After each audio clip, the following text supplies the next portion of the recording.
Hello, my dear sleepy listener. Welcome to Sleepy Crown, where history's quiet tales gently carry you into dreamland. Tonight, we embark on a peaceful journey through the life of King Cenwalh of Wessex, a 7th century Saxon ruler whose remarkable story shaped the very foundations of medieval England during the tumultuous years between 643 and 672. An age of constant warfare, shifting alliances, and profound religious transformation. We'll softly explore the dramatic chapters of his extraordinary reign, from his inheritance of a troubled kingdom hemmed in by powerful neighbours and his dangerous political marriage to the sister of England's most fearsome warrior king, to his reckless divorce that provoked devastating invasion, and his 3 long years of exile at the hands of the mighty King Penda of Mercia, and finally to his spiritual transformation under the influence of the pious King Anna of East Anglia, his triumphant return to power, and his establishment of Winchester as the eternal heart of Wessex, all while the great kingdoms of Anglo-Saxon England battled for supremacy in an age when kings killed kings, when Christianity gradually supplanted ancient pagan beliefs, and when the very identity of England was being forged in fire and blood. Before you drift away into peaceful slumber, please take a moment to like this video. Leave a gentle comment about which moment from Cenwalh's life resonates most with you, and subscribe to keep these soothing historical tales coming your way. So cozy up beneath your blankets, close your eyes, and let these gentle whispers from 7th century Saxon England lull you into restful sleep. If you're new here, welcome to the Sleepy Crown family. Cenwalh, later known as King Cenwalh of Wessex, the Saxon monarch who would one day found Winchester Cathedral and transform his kingdom through exile and faith, entered the world sometime in the early decades of the 7th century. Born into the royal house of the Gewisser, the ancient Saxon dynasty that would eventually forge the mighty kingdom of Wessex and lay the foundations for the unified realm of England itself. The exact year of his birth remains lost to the mists of time, swallowed by the centuries, as was common for that distant age when written records were scarce and precious, when knowledge was preserved primarily through oral tradition and memory, rather than ink on parchment. But scholars believe he likely drew his first breath sometime around the year 610 or 620, perhaps in a royal hall somewhere in the Thames Valley or the rolling Hampshire countryside, in an era when Britain was still divided among competing Anglo-Saxon kingdoms, each struggling for survival and supremacy against neighbouring realms and against the remnants of British resistance. The world into which young Cenwalh was born was one of profound transformation, dramatic upheaval, and constant danger. A world still feeling the aftershocks of Rome's fall, still adjusting to the reality of Germanic kingdoms established across what had once been the ordered, civilized provinces of Roman Britannia. The Roman legions had withdrawn from Britain more than 2 centuries earlier, in the early years of the 5th century, leaving behind crumbling stone fortifications that still dotted the landscape like the bones of a dead giant, forgotten roads stretching arrow-straight across hills and valleys, elaborate villas falling into ruin with their beautiful mosaic floors slowly disappearing beneath soil and weeds, and memories of imperial glory that seemed like distant, almost mythical dreams to the Germanic peoples who now ruled these lands. In the power vacuum that followed Rome's withdrawal, Germanic tribes, Saxons from the coastal regions of what is now northern Germany, Angles from the Danish peninsula, and Jutes from Jutland, had crossed the cold, grey waters of the North Sea in their wooden longships, braving storms and waves to seek new lands in Britain.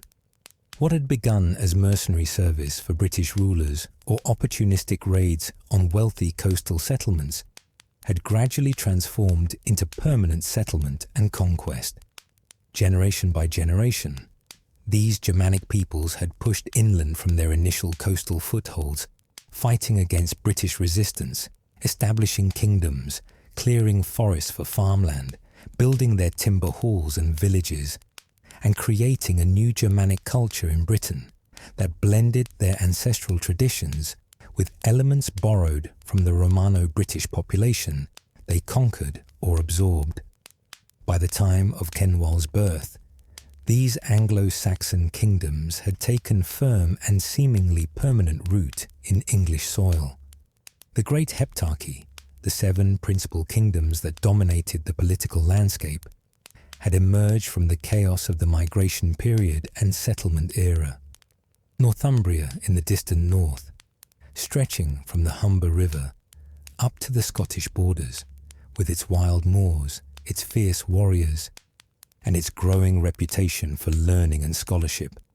Mercia in the heartland of England, the powerful kingdom of the Middle Angles that controlled the rich agricultural lands of the Midlands, and was growing ever stronger and more aggressive under ambitious rulers. East Anglia along the eastern coast, wealthy from trade across the North Sea and from its productive farmlands. Essex, the kingdom of the East Saxons, controlling lands north of the Thames estuary. Sussex, the South Saxons, holding the southern coast. Kent in the southeast, the most Romanized of the Anglo-Saxon kingdoms, which had been the first to convert to Christianity under the influence of St. Augustine's mission sent by Pope Gregory the Great.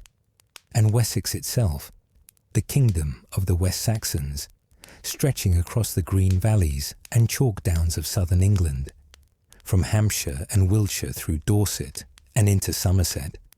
These kingdoms were not yet the stable, well-defined territories they would later become. Their borders shifted constantly as military fortunes changed, as strong kings expanded their territories and weak kings lost theirs, as alliances formed and dissolved, as sub-kings and regional strongmen pledged loyalty or rebelled. The political landscape was fluid, dynamic, and often violent, with warfare being almost a constant state of affairs rather than an exception to peaceful times. Cenwalh's father was Cynegils, the formidable king of the West Saxons, who had ruled since approximately 611 and would continue to reign until his death in 643. Cynegils was himself the son of Ceol, who had briefly ruled Wessex from 597 to 607, and grandson of the legendary Ceolin, one of the great early Saxon warrior kings who had won significant victories in the late 6th century and expanded West Saxon power considerably through military conquest. Through these ancestral connections, the royal pedigree traced back even further, through shadowy generations of early Saxon rulers, ultimately reaching Cerdic, the semi-mythical founder of the West Saxon dynasty. According to the Anglo-Saxon Chronicle and the royal genealogies carefully preserved by the West Saxon court, Cerdic had supposedly landed on the shores of Hampshire in the year 495 with his son, or perhaps grandson, Cynric, leading a fleet of Germanic warriors in their wooden ships across the North Sea. The Chronicle tells stories of battles fought against British forces, of lands conquered, of the gradual establishment of Saxon power in southern Britain. Cerdic became, according to tradition, the first king of the West Saxons in 519, founding the dynasty that would endure for centuries and eventually produce rulers like Alfred the Great and Athelstan, who would unite all of England under West Saxon leadership. Modern historians debate how much of this early genealogy is historically accurate and how much is later invention, designed to provide legitimacy and ancient pedigree to the West Saxon royal house. Some scholars point out that names like Cerdic and Corlin appear to be British rather than Germanic in origin, suggesting either British ancestry in the royal line or at least significant British influence in early Wessex.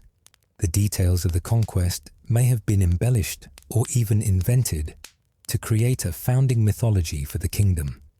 But what matters for our purposes is that in Cenwalh's time, these genealogies were accepted as fact, and his descent from Cerdic gave him an unquestionable claim to royal authority that would prove crucial in the troubled times ahead.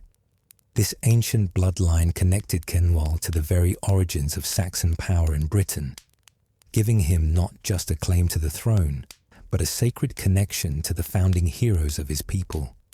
Through these ancestral connections, young Cenwalh could claim to be the great-great-grandson of Cerdic himself, a fact that carried immense weight in an age when genealogy and bloodline determined a man's place in the world, when royal descent was seen as carrying almost mystical significance. The Anglo-Saxon kingdoms placed enormous importance on royal descent, and the ability to trace one's ancestry back through generations of kings to legendary founder heroes, and ultimately, as the pagan Anglo-Saxons believed, to the ancient gods of the Germanic peoples themselves, was essential for any man who hoped to rule with unquestioned authority. The royal genealogies didn't stop with human ancestors. According to Anglo-Saxon tradition, Cerdic himself was descended from a line of ancestors that eventually reached back to Woden, the all-father god of the Germanic pantheon, the one-eyed wanderer who ruled over war, wisdom, poetry, and death. This divine ancestry was claimed by virtually all Anglo-Saxon royal families. It gave supernatural legitimacy to their rule, suggesting that they were not merely human leaders, but descendants of the gods themselves, chosen by divine will to rule over mortal men. Though Cenwalh would later convert to Christianity and abandon belief in Woden and the other pagan gods, this ancestral claim to divine descent would have been part of his identity throughout his youth and would have shaped how he understood his own royal status. The name Cenwalh itself carries significance that modern scholars have puzzled over for generations, analyzing its linguistic components and comparing it to other names from the period. Intriguingly, linguistic experts have noted that the name appears to have British rather than Anglo-Saxon etymology, which is unusual for a member of the West Saxon royal family. The name might derive from British Celtic elements rather than Germanic ones, suggesting possible Celtic origins or influence somewhere in his family background. This unusual characteristic has led historians to speculate about the complex cultural mixing that occurred during this period, when Saxon conquerors and British natives gradually merged into a new society despite their initial hostility and conflict. Perhaps Cenwalh's mother had British heritage. She might have been a British princess married to Cynegiles as part of a political alliance. Or perhaps she was from a Romano-British noble family that had accommodated itself to Saxon rule. Or perhaps the name simply reflected political alliances with native British kingdoms that still controlled parts of Western and Northern Britain. The truth, like so many details from this distant age, remains tantalizingly out of reach, hidden behind the veil of inadequate sources and lost records. But the name itself stands as a reminder that even in kingdoms defined by their Saxon identity, British influence and heritage remain significant. Young Cenwalh grew up in a kingdom that was still finding its identity and borders, still establishing itself as a permanent fixture on the political landscape of Britain. Wessex in the early 7th century was not yet the powerful realm it would later become under kings like Alfred the Great, who would successfully resist Viking conquest and lay the foundations for English unification. Instead, it was a relatively modest territory by comparison to what it would eventually encompass, centred primarily on the Upper Thames Valley, including areas around modern Oxford, and the territory extending south and west from there. The Hampshire Downs with their chalky soil and sweeping vistas, and parts of what would later be called Wiltshire and Dorset, with some influence extending into parts of Berkshire and potentially into Somerset, though Somerset was still largely controlled by British kingdoms at this time. The royal court, where Cenwalh spent his childhood, would have moved frequently from place to place, following the ancient practice of itinerant kingship that characterized early medieval European monarchy generally, and Anglo-Saxon kingship particularly. The king and his retinue, including his family, his leading warriors and nobles, his servants and entertainers, his priests, once synagogues converted to Christianity, and all the apparatus of royal government such as it was, travelled throughout the realm, staying at various royal estates and fortified settlements for weeks or months at a time before moving on to the next location. This itinerant lifestyle served several crucial functions for Anglo-Saxon kingship. First, it allowed the king to consume the food renders, the agricultural produce and livestock that his subjects owed him as tribute, where they were produced rather than trying to transport huge quantities of food to a single permanent capital. In an age before efficient transportation networks, and with most food being perishable, it was simply more practical for the court to travel to where the food was, rather than bringing the food to the court. Second, it maintained the king's personal connection with his realm. By travelling throughout Wessex, staying at different estates, Cenwalh and his father could meet with local nobles and common people, could see conditions in different parts of the kingdom with their own eyes, could dispense justice personally, and could maintain the bonds of personal loyalty that were so crucial to Anglo-Saxon political culture. Third, it demonstrated the king's power and authority. The arrival of the royal court, with all its ceremony and display, reminded people across the kingdom of who their ruler was and why they owed him allegiance. The royal halls where young Cenwalh spent portions of each year would have been impressive by the standards of the age, though modest, compared to the stone castles and palaces that would come in later centuries. These were timber-built structures, using the abundant wood from Britain's still extensive forests, constructed with massive oak posts and beams that supported high thatched roofs made from bundles of reeds or straw. The largest buildings, the great halls where the king held court and feasted with his warriors, might have been 50 or 60 feet long, perhaps 20 or 30 feet wide, with earthen floors covered with rushes or straw that would be swept out and replaced periodically as they became soiled. The interior of such a hall would have been dominated by a central hearth, a long rectangular fire pit where logs burned constantly, providing heat, light, and a place for cooking.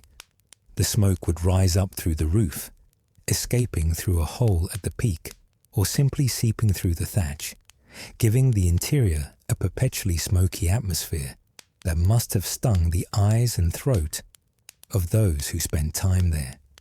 Around this central hearth, benches and tables would be set up for feasting, though these might be removed when not in use to create open space.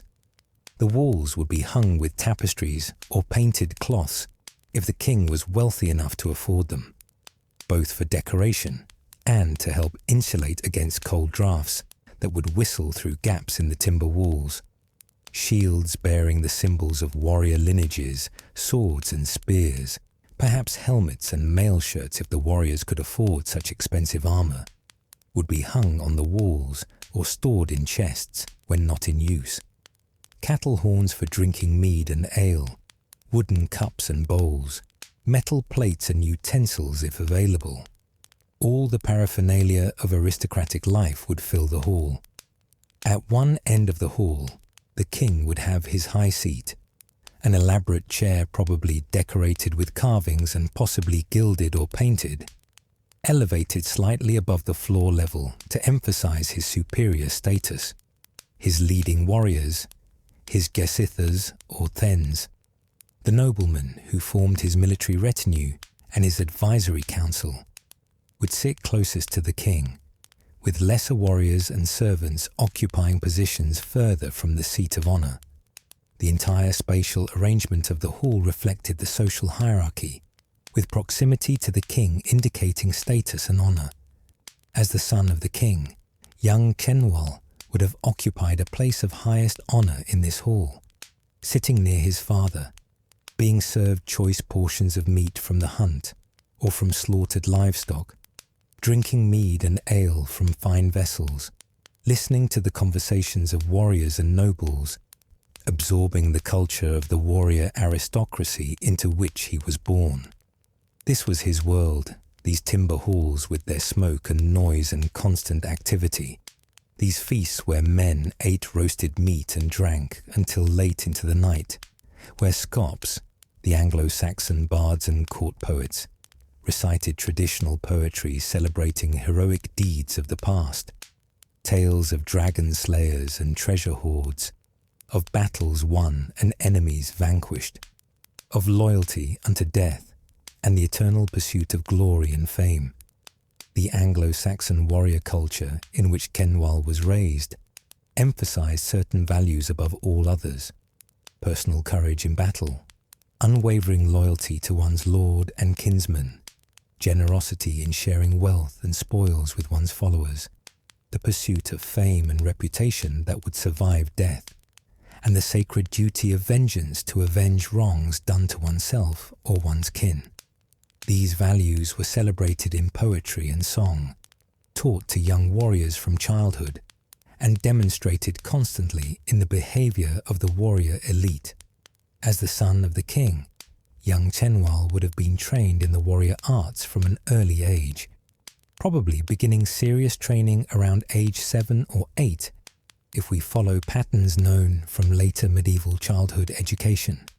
He would have learned to ride horses across the open countryside, both for travel and for warfare, since mounted warriors had significant advantages in mobility and in the ability to pursue fleeing enemies after a battle, though the actual fighting was typically done on foot in the shield wall formation that characterized much Anglo-Saxon warfare.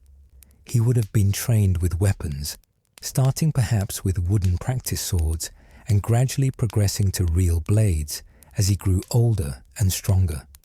The sword was the most prestigious weapon, expensive to make and requiring significant skill to use effectively, but he would also have learned to use the spear, the most common weapon, available to even relatively poor warriors, the seax, the long single-edged knife that gave the Saxons their name, and perhaps the axe, another common and effective weapon. Beyond weapons training, young Cenwalh would have learned the tactics of Anglo-Saxon warfare, particularly the shield wall formation, that was central to how battles were fought in this era. The shield wall involved warriors standing shoulder to shoulder, their large round shields overlapping to create a continuous barrier, presenting a wall of wood and metal to the enemy while stabbing with spears or slashing with swords from behind this protective barrier. Success in shield wall combat required not just individual courage and skill, but collective discipline. Warriors had to maintain their position in the line, had to support the men on either side, had to stand firm even when facing a charge or when friends fell dead beside them. Breaking the enemy's shield wall while maintaining your own was the key to victory in most Anglo-Saxon battles. But Cenwalh's education would have included more than martial training. As the son of a king, he needed to understand the art of ruling, how to judge disputes fairly between nobles or between common people, how to maintain the loyalty of powerful thegns and ealdormen, who controlled significant military forces and whose support was essential to the king's authority, how to balance the competing interests of different factions within the kingdom to prevent civil war and rebellion, and how to navigate the dangerous diplomatic waters of relations with neighbouring kingdoms, where one false step, one ill-judged word, one broken promise could mean war, exile, or death. He would have learned about the importance of gift-giving in maintaining political relationships. Anglo-Saxon society was bound together by networks of reciprocal gift-giving and obligation. A king gave weapons, jewelry, horses, and land to his followers, and in return they gave him loyalty, military service, and political support. This was not simply economic exchange, but a deeply symbolic system that created bonds of mutual obligation and defined the social order. A generous king who gave lavish gifts, earned reputation as a good lord, attracted the best warriors to his service, and could count on their loyalty even unto death.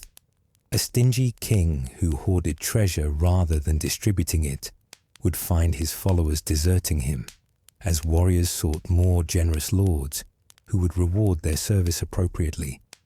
Young Cenwalh would also have learned about the legal traditions of his people, the complex systems of compensation for various injuries, known as vergild or man price, the procedures for resolving disputes, the rights and obligations of different classes of society, from nobles down to common freemen and even slaves. Though Anglo-Saxon law was not yet codified in writing during Cenwalh's childhood, written law codes would come later, during and after his reign.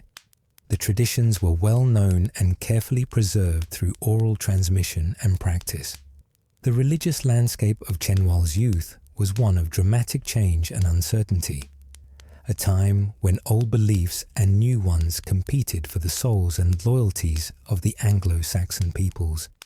For generations, indeed, for as long as the Germanic peoples could remember, stretching back into prehistory, the Anglo-Saxons had worshipped the old Germanic gods, the same deities their ancestors had honoured in their homeland across the North Sea. These gods were powerful, demanding, often capricious beings who required proper worship and sacrifice to maintain their favour.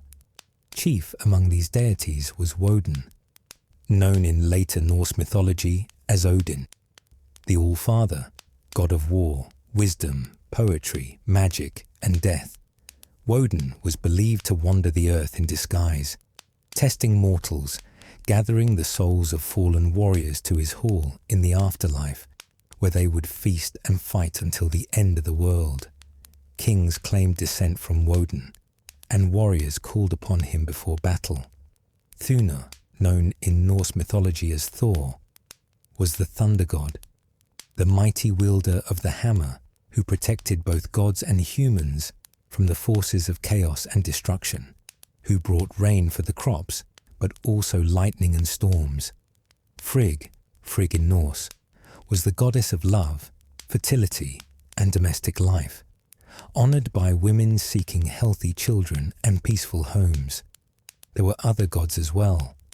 Tiw, the war god after whom Tuesday is named. Seaxburh, who was particularly associated with the Saxon peoples, and numerous other deities, spirits, and supernatural beings that populated the Anglo-Saxon cosmos. The pagan Anglo-Saxons marked the great festivals of the year with elaborate rituals and sacrifices.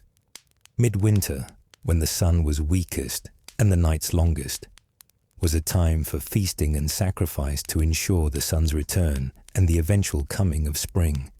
Spring planting required rituals to bless the fields and ensure good crops.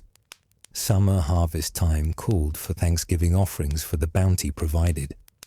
The entire calendar was structured around these religious observations, and the success or failure of crops, the health of livestock, victory or defeat in battle, all were attributed to the favour or displeasure of the gods. But by the time of Cenwalh's birth, Christianity was spreading rapidly through the Anglo-Saxon kingdoms, carried by missionaries from two different sources.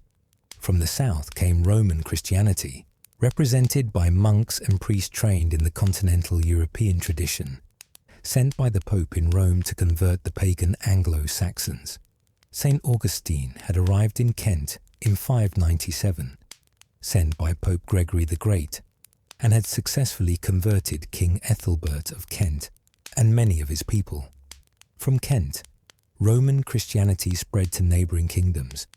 Meanwhile, From the north and west came Celtic Christianity, represented by Irish monks and missionaries from the ancient Christian communities in Ireland and Western Britain, who brought a somewhat different tradition of Christian practice, but the same fundamental faith in Jesus Christ. These two streams of Christianity, Roman and Celtic, would eventually come into conflict over various matters of practice and church organization. But in Cenwalh's youth, they were both simply Christianity, as far as the pagan Anglo-Saxons were concerned, and both were making converts among the Germanic peoples of Britain. This brings us to one of the most important events of Cenwalh's youth, one that would shape his entire life and reign, even though he initially resisted its implications: his father's conversion to Christianity. In the year 635, when Cenwalh would have been a young man, perhaps in his teens or early 20s, already trained in warfare and beginning to take his place among his father's warriors and counsellors, King Cenwalh made the momentous decision to abandon the gods of his fathers and accept baptism into the Christian faith.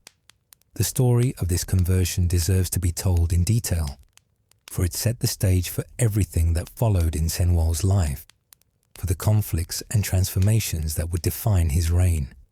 The agent of Cenwalh's conversion was Bishop Birinus, a remarkable Italian missionary who had arrived in Wessex around the year 634 with a sacred mission from Pope Honorius III to spread the gospel among the pagan peoples of Britain.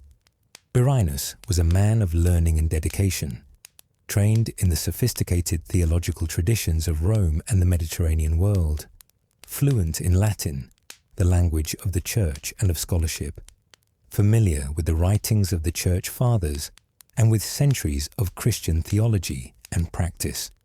He had given up whatever comfortable position he might have held in Italy to undertake the dangerous and difficult work of missionary evangelism among the Germanic pagans of distant Britain, travelling across Gaul, France, to the Channel coast, then crossing the sea to Britain, and finally making his way to Wessex.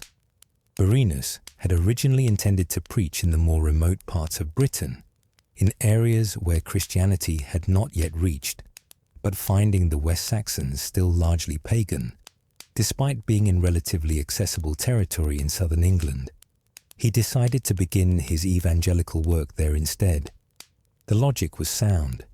If he could convert the king and the ruling elite of Wessex, the common people would follow, and a major Anglo-Saxon kingdom would be brought into the Christian fold, from which missionaries could then spread out to convert other areas.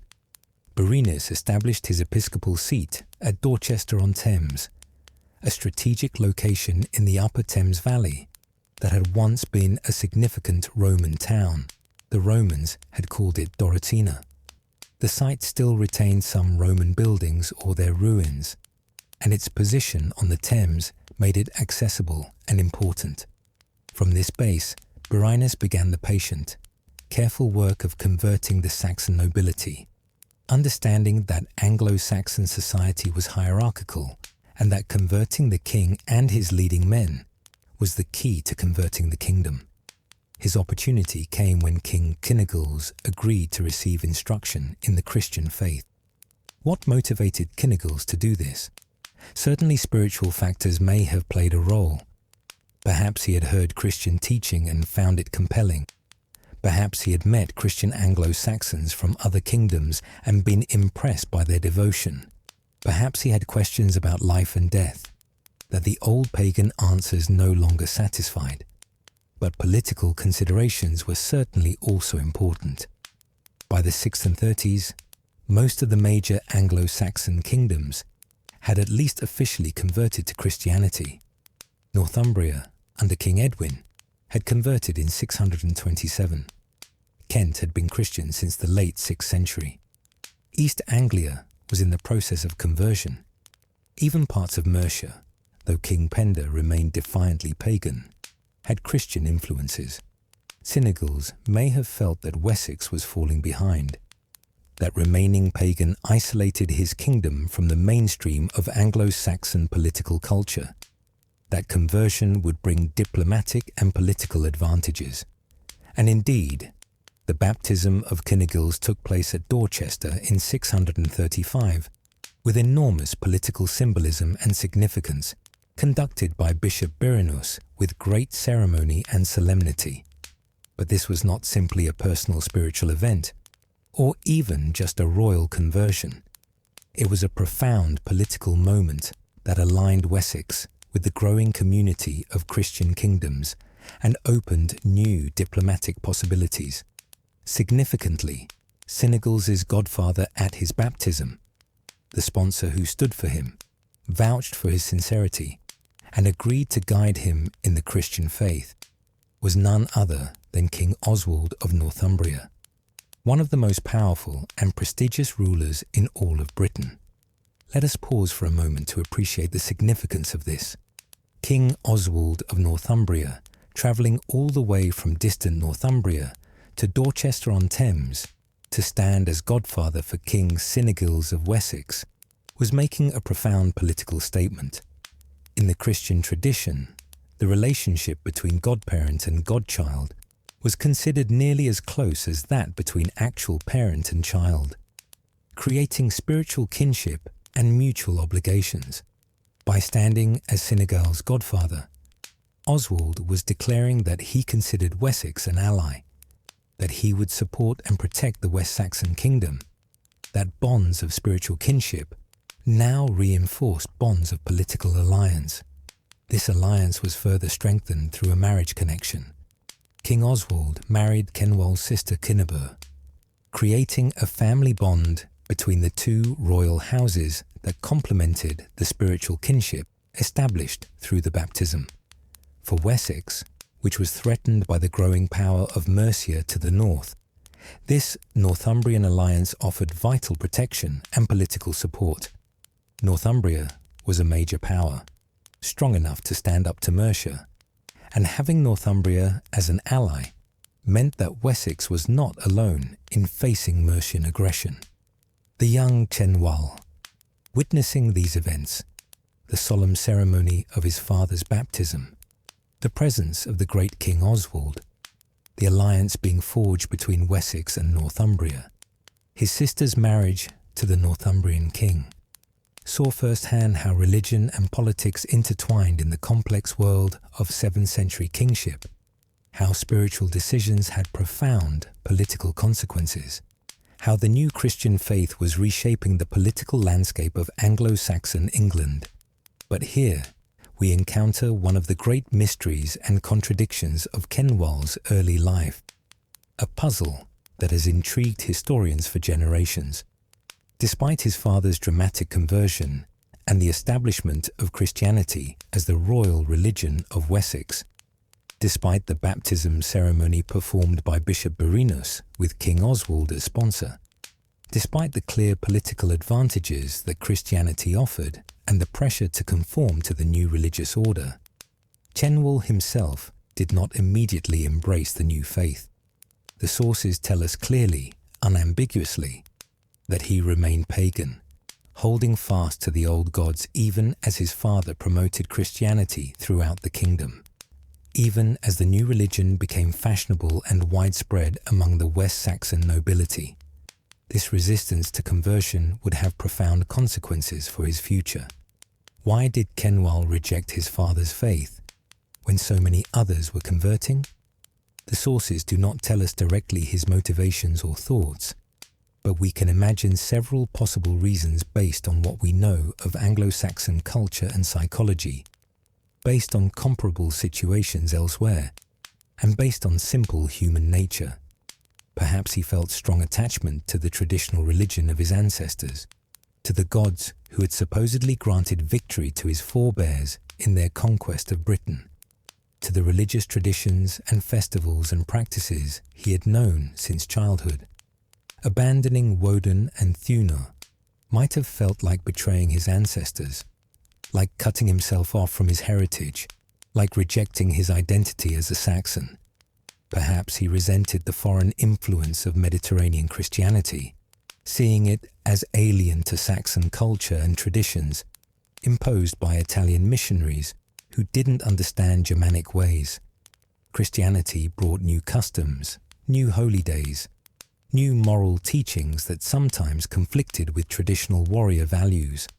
The Christian emphasis on humility, on turning the other cheek, on mercy toward enemies, these could seem weak or foolish to a young warrior raised to value pride, vengeance, and martial glory. Perhaps he simply possessed a stubborn independence of spirit, unwilling to follow even his own father in such a fundamental matter, determined to make his own choices about religion, rather than simply accepting what others told him to believe. This would be consistent with his later actions during his reign, when he would demonstrate considerable willfulness and independence, sometimes to his own detriment. Or perhaps, as sometimes happens in families throughout history and across cultures, the son chose to define himself in opposition to his father, asserting his own identity by taking a different religious path, refusing to simply be his father's follower and imitator. Family dynamics and generational conflicts existed in the 7th century just as they do today, and Cenwalh's paganism might have been partly a way of establishing his independence from his father's overwhelming personality and influence. Whatever his reasons, Cenwalh's resistance to Christianity was not absolute rejection, but rather continued adherence to paganism. He didn't persecute Christians or try to reverse his father's religious policies. He simply didn't personally convert, remaining true to Woden and the old gods, even as Wessex nominally became a Christian kingdom. This situation created potential problems, but was not necessarily catastrophic. Anglo-Saxon society was generally tolerant of religious diversity during this transitional period. Pagan and Christian nobles often coexisted peacefully, even within the same royal court. King Cenwalh did not force his son to convert, did not make baptism a requirement for remaining in line to inherit the throne, did not create an open breach with Cenwalh over religious differences. The father pursued his Christian faith, while the son maintained pagan practice, and Wessex continued to function despite this religious division within the royal family. As Cenwalh reached full manhood in the late 630s and early 640s, moving through his 20s and approaching 30 years of age, he took his place among his father's leading warriors and counsellors, participating in the constant round of activities that filled a royal prince's life. He would have participated in the royal councils where decisions of war and peace were made, where disputes between nobles were adjudicated, where the business of governance was conducted. He would have led warriors in military campaigns against neighbouring kingdoms or British enemies, gaining practical experience of command and warfare, building relationships with the Thens and warriors who would be crucial supporters if and when he inherited his father's throne. He would have gone on diplomatic missions perhaps, visiting neighbouring courts, negotiating agreements, demonstrating West Saxon power and wealth through his own person and retinue. He would have participated in the elaborate gift-giving ceremonies that maintained political relationships, receiving treasures from his father and other nobles, redistributing gifts to his own followers, building up his personal retinue of loyal warriors who fought for him and looked to him for leadership and reward. He would have hunted in the forests that still covered much of Britain. Deer, boar, perhaps even wolves and bears in some areas, both for sport and to provide meat for feasts. Hunting was not just recreation for Anglo-Saxon nobility, but an important demonstration of courage and skill, a way to display prowess that paralleled battlefield achievement.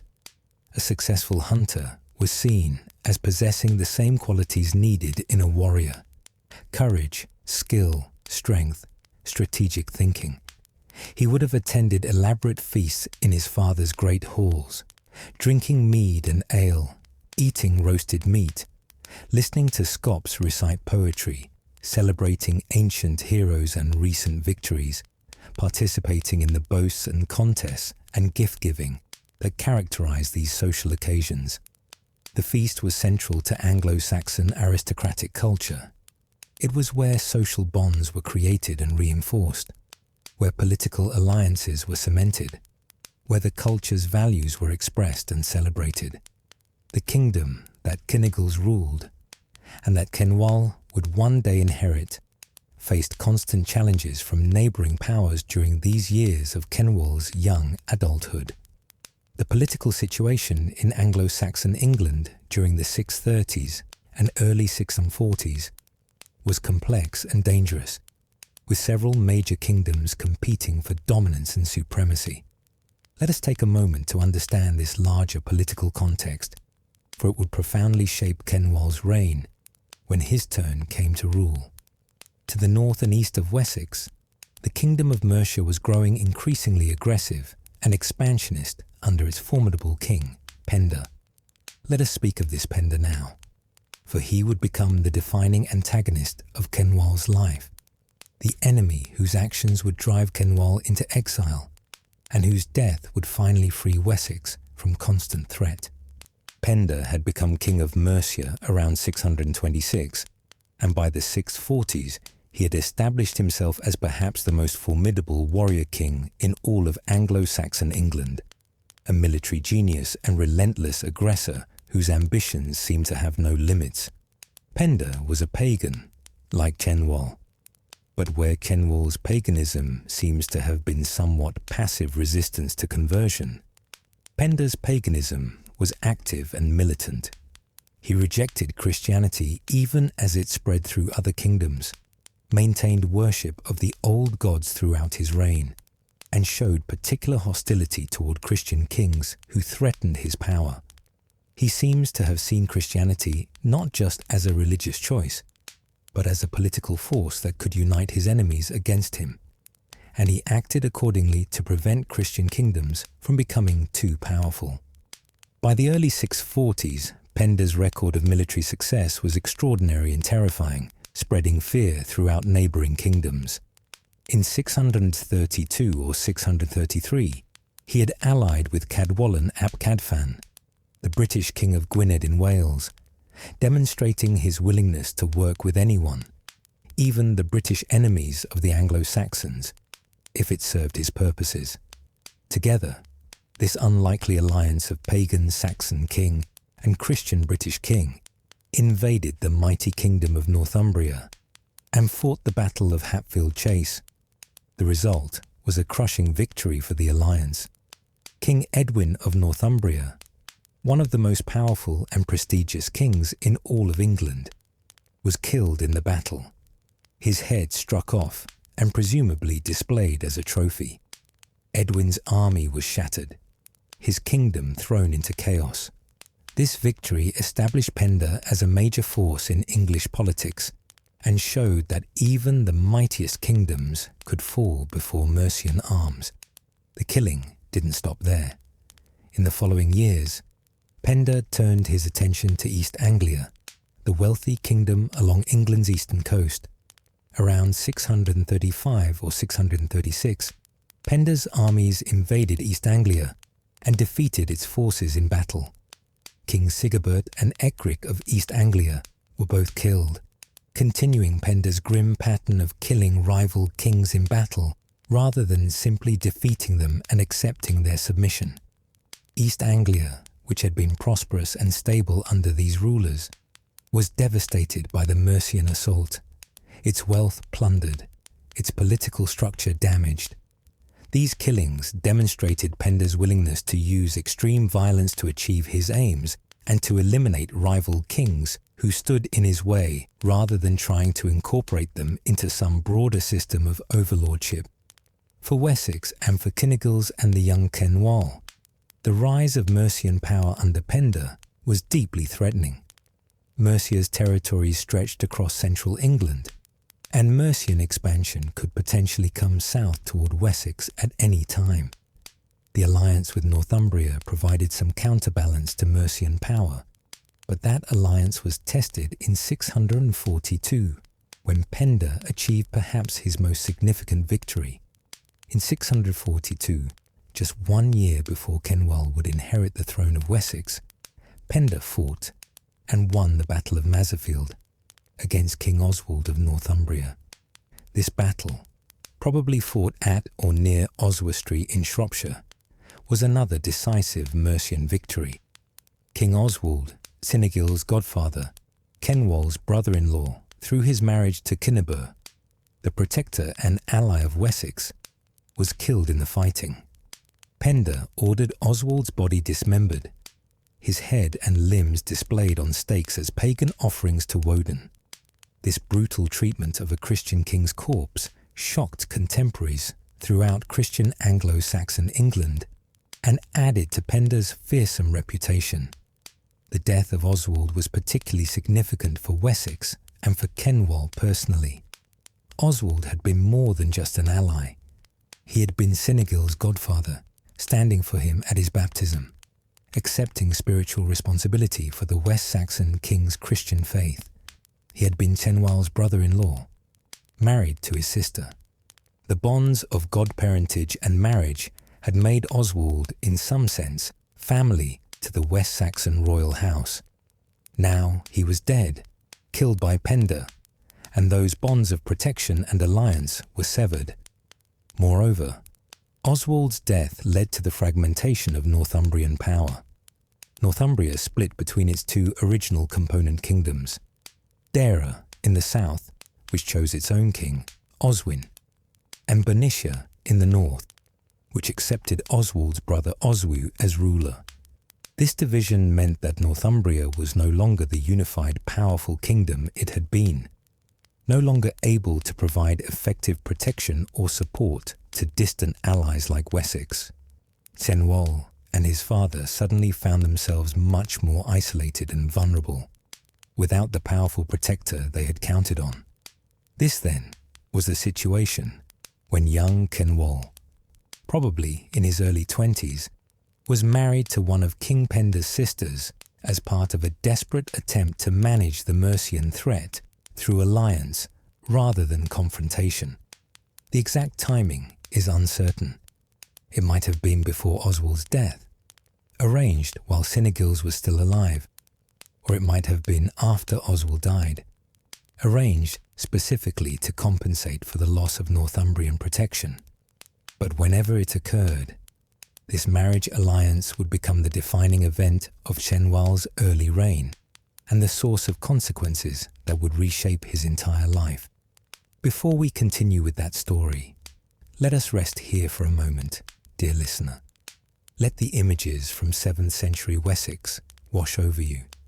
The timber halls with their smoking fires, the green, rolling countryside with its scattered Saxon settlements, the young prince learning the arts of war and governance, not yet knowing the trials that await him. Close your eyes, breathe slowly and deeply, and let yourself drift deeper into peaceful sleep as we prepare to unfold the next chapter of this gentle tale. Now, dear sleeper, as you settle more deeply into your blankets and feel the gentle pull of sleep beginning to take hold, we turn to examine in detail the marriage that would change everything for young Cenwalh, the political alliance that seemed so wise, the union that was meant to protect Wessex, but instead would nearly destroy it. This marriage, arranged in the dangerous years of the early 640s, when Penda's power seemed unstoppable, and Wessex needed protection desperately, brought into Cenwalh's life a woman whose name has been lost to history, but whose role in his story was absolutely crucial. The marriage alliance between Cenwalh and King Penda's sister was, on the surface, exactly the kind of diplomatic arrangement that made perfect sense in the political world of 7th century Anglo-Saxon England. Marriage alliances were one of the principal diplomatic tools available to early medieval kingdoms, perhaps the most important tool aside from direct military force. By using daughters and sisters as bridges between royal houses, by creating family ties that bound kings together in networks of kinship and mutual obligation, Anglo-Saxon rulers tried to prevent warfare or at least make it less likely. tried to create stability in an inherently unstable political system, tried to transform potential enemies into allies, or at least into neutral parties, who wouldn't automatically join coalitions against them. These marriage alliances followed established patterns and protocols. Typically, the daughter or sister of one king would be married to another king, or to a prince who would eventually become king, creating a bond between the two royal houses. The woman who was married off served as what anthropologists call a peace weaver, someone whose presence in her husband's kingdom represented the alliance with her birth family, whose children would have kinship ties to both kingdoms, whose very existence was supposed to maintain peaceful relations. If war broke out between her birth kingdom and her husband's kingdom, she might serve as an intermediary, using her connections to both sides to broker peace, or at least to maintain communication. Sometimes these political marriages worked well. The foreign princess might be welcomed warmly in her new kingdom, might earn respect and affection from her husband and his people, might successfully fulfill her role as peace weaver. Her children would represent the alliance in visible, tangible form. Princes and princesses who had royal blood from both kingdoms flowing in their veins. Over generations, these marriage alliances could create complex networks of kinship that bound the Anglo-Saxon kingdoms together, making the ruling elite of different kingdoms related by blood, even when their political interests diverged. But often, perhaps more often than not, these arranged marriages produced unhappiness, resentment, and failure. The foreign princess might find herself isolated in a strange kingdom, unable to communicate easily if the dialect was different, surrounded by people who viewed her with suspicion as a foreigner, unable to return home even if she was miserable because her family had given her away as part of a political bargain. The husband might resent being forced to marry someone chosen for political reasons rather than personal attraction. Cultural differences, religious differences, personality conflicts, all could make these marriages difficult or impossible. And when the marriage failed, the political alliance it was supposed to cement typically failed as well, sometimes leading to even worse relations between the kingdoms than had existed before the marriage was arranged.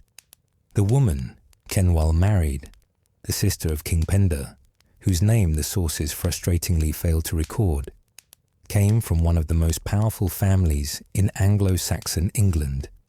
She was the daughter of King Penda of Mercia, who had ruled earlier in the century and who, according to the Historia Brittonum, had 12 sons, though many of these may be later inventions by genealogists trying to connect various later royal lines back to the Mercian dynasty. Among Penda's genuine sons were Penda himself and his brother Ewa, who served as a kind of sub-king under Penda, ruling northern Mercia, while Penda controlled the south and conducted his military campaigns.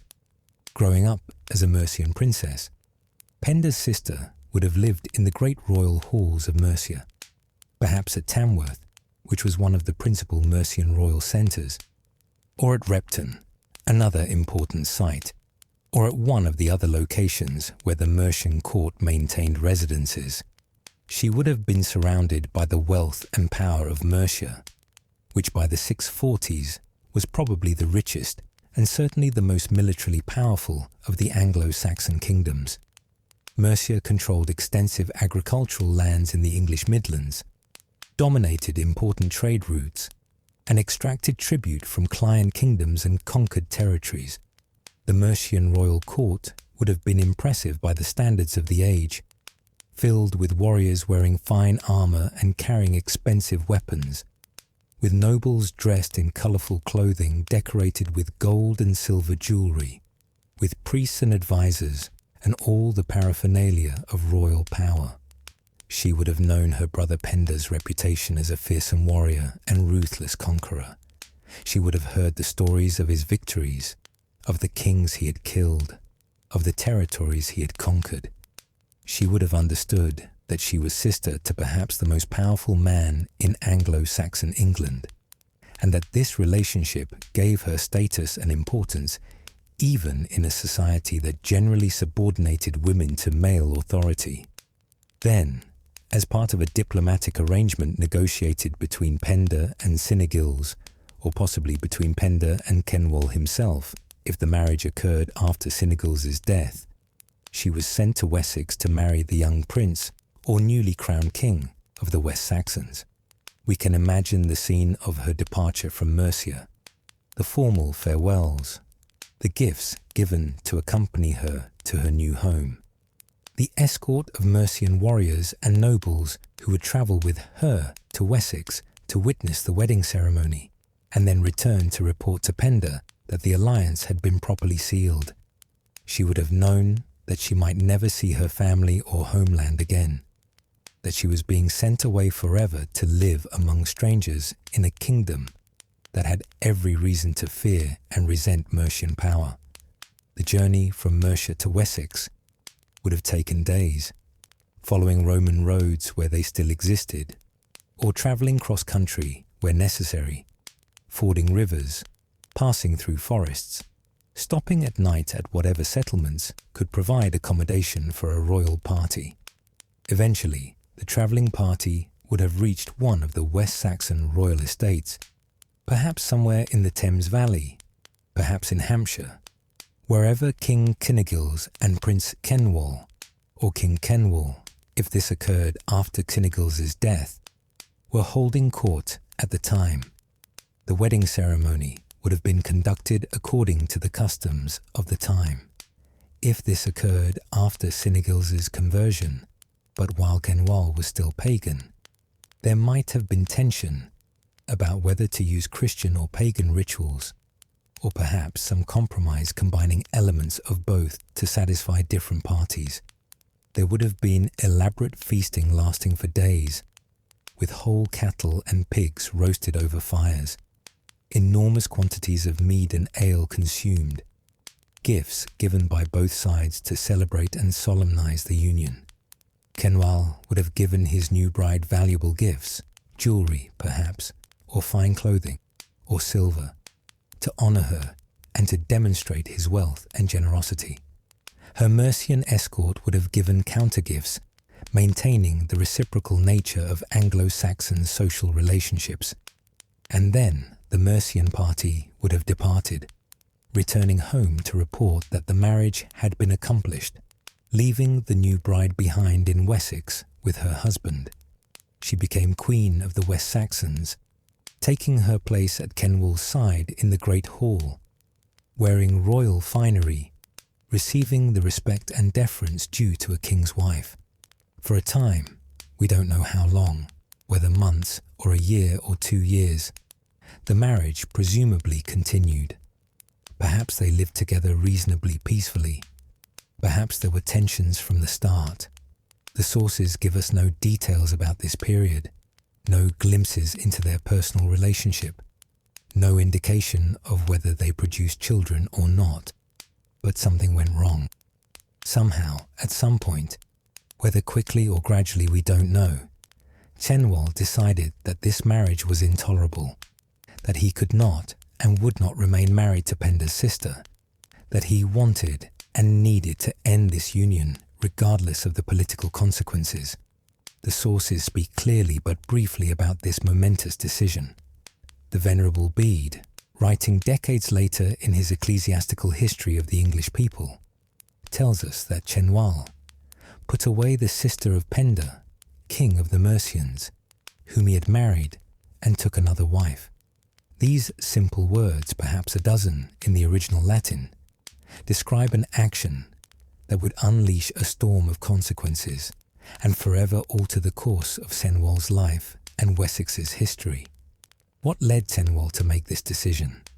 Why did he repudiate his Mercian bride and decide to marry someone else despite the obvious danger this would create? The sources do not tell us his motivations directly, leaving us to speculate based on common patterns in such situations, based on what we know of human nature and of the specific circumstances of 7th century royal marriages. Perhaps the marriage was simply personally incompatible from the start. Arranged marriages often were. Two people forced together by political necessity rather than mutual affection, expected to live together intimately, to share bed and board, to create children who would represent the alliance between their two kingdoms, all without necessarily having any personal liking or attraction for each other. If Cenwalh and Penda's sister found each other personally distasteful, if they couldn't communicate effectively, if their personalities clashed in fundamental ways, then the marriage would have been a source of constant unhappiness for both of them. Perhaps there were cultural or religious differences that created unbridgeable gaps between them. She came from Mercia, he from Wessex. The two kingdoms spoke related but somewhat different dialects of Old English, maintained different customs and traditions, had different political cultures. More significantly, while Mercia under Penda was militantly pagan, Wessex under Cynwalh had officially converted to Christianity. If she was a convinced pagan like her brother, and if Cenwalh, despite his own paganism, felt pressure from his Christian father or from West Saxon Christian nobles and bishops, religious differences might have created constant conflict. Perhaps she failed to produce an heir, the most important function of a royal marriage. If she proved barren, or if she miscarried, or if her children died in infancy, as was tragically common in an age of high infant mortality, Cenwalh might have felt justified in seeking a new wife who could give him the sons he needed to secure his dynasty. Anglo-Saxon marriage practices allowed for divorce or repudiation under various circumstances, and failure to produce heirs was generally accepted as legitimate grounds. Perhaps there were political considerations we can't fully reconstruct. Maybe she was too loyal to Mercia, too obviously serving as Penda's agent in the West Saxon court, reporting back to her brother on Wessex's internal affairs, advocating for Mercian interests in ways that West Saxon nobles found threatening or inappropriate. A queen who seemed more Mercian than West Saxon, who put her birth family's interests above her husband's kingdom's interests, would understandably become unpopular and might pressure her husband to send her away. Or perhaps, and this may be the simplest and most likely explanation, Cenwalh fell in love with another woman and wanted to be free to marry her. The sources tell us that Cenwalh married a woman named Seaxburh, and she appears to have been a West Saxon woman, possibly from a noble family within the kingdom. Perhaps Cenwalh had known Seaxburh for years. Perhaps they had been childhood friends, or perhaps he encountered her at some feast or gathering and was immediately attracted. Where the Mercian princess was foreign, a stranger in Wessex despite her royal birth, someone who represented an alliance with a dangerous enemy kingdom. Seaxburh was local, West Saxon, someone who understood the language and customs perfectly, someone with whom Cenwalh felt a genuine connection. Love matches were not the norm for royal marriages in Anglo-Saxon England or in early medieval Europe generally. Kings were expected to marry for political reasons, to strengthen alliances, to gain wealth or territory, to secure peace with powerful neighbours. Personal affection was considered a fortunate bonus if it happened to develop, but not something one could expect or demand. But that doesn't mean Anglo-Saxon kings never fell in love, never desired specific women strongly enough to make foolish decisions, never let passion override political calculation. Cenwalh wouldn't be the first or last king to risk everything for a woman he loved.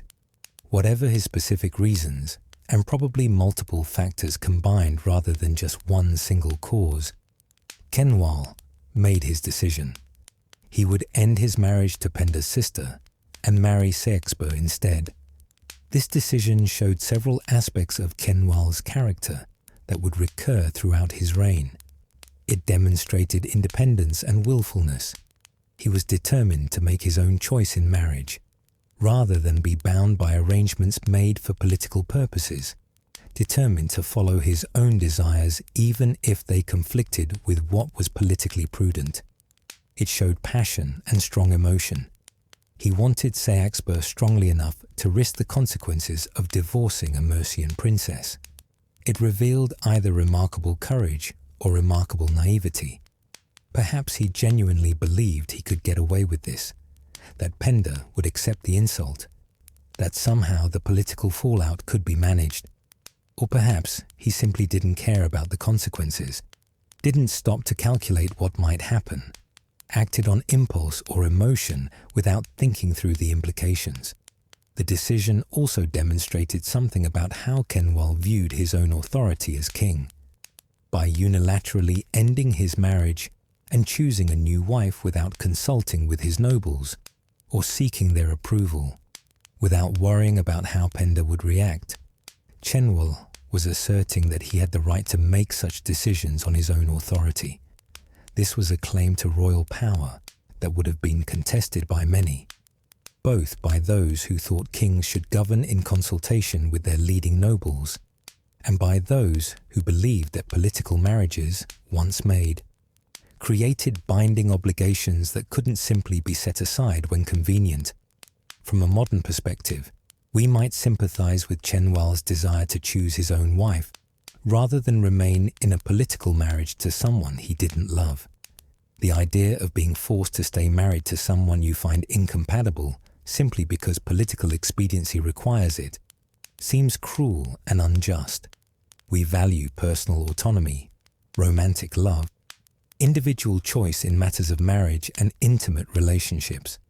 Cenwalh's decision to leave an unhappy arranged marriage and marry someone he genuinely wanted seems, from our modern viewpoint, understandable and even admirable in some ways. But in the 7th century, kings did not have the luxury of making purely personal choices, especially not in matters that affected relationships with neighboring kingdoms and the security of their own realms. Marriage alliances were serious political instruments, and breaking them had serious political consequences.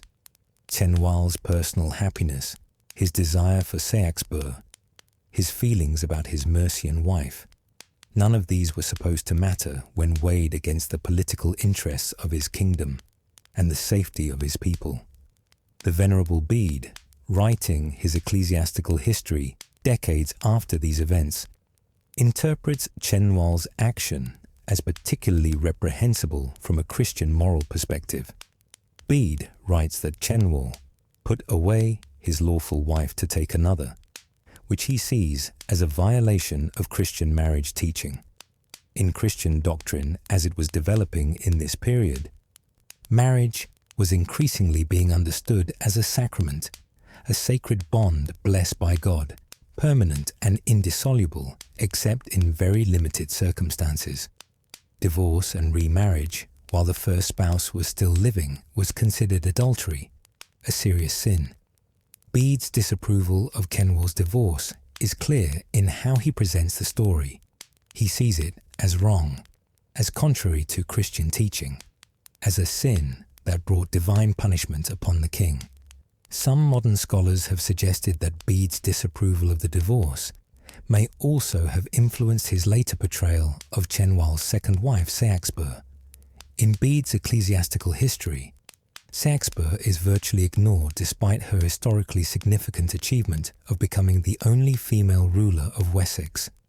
Bede's near-complete silence about her has been interpreted by some historians as a deliberate erasure, a refusal to acknowledge her or grant her legitimacy because Bede viewed her marriage to Cenwalh as invalid and perhaps even adulterous from the start, since Cenwalh had divorced his first wife to marry her.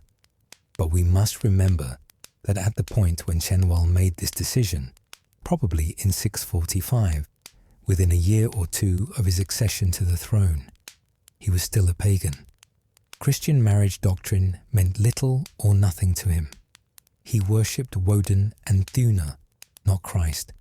By the customs of pagan Anglo-Saxon culture, divorce and remarriage were entirely possible. A man who found his marriage unsatisfactory could put away his wife and take another.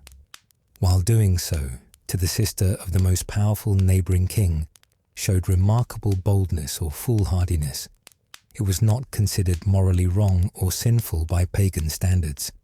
Only after his later conversion to Christianity would Cenwalh have had reason to regret his divorce from a Christian moral perspective. And even then, the conversion itself might have provided a kind of justification.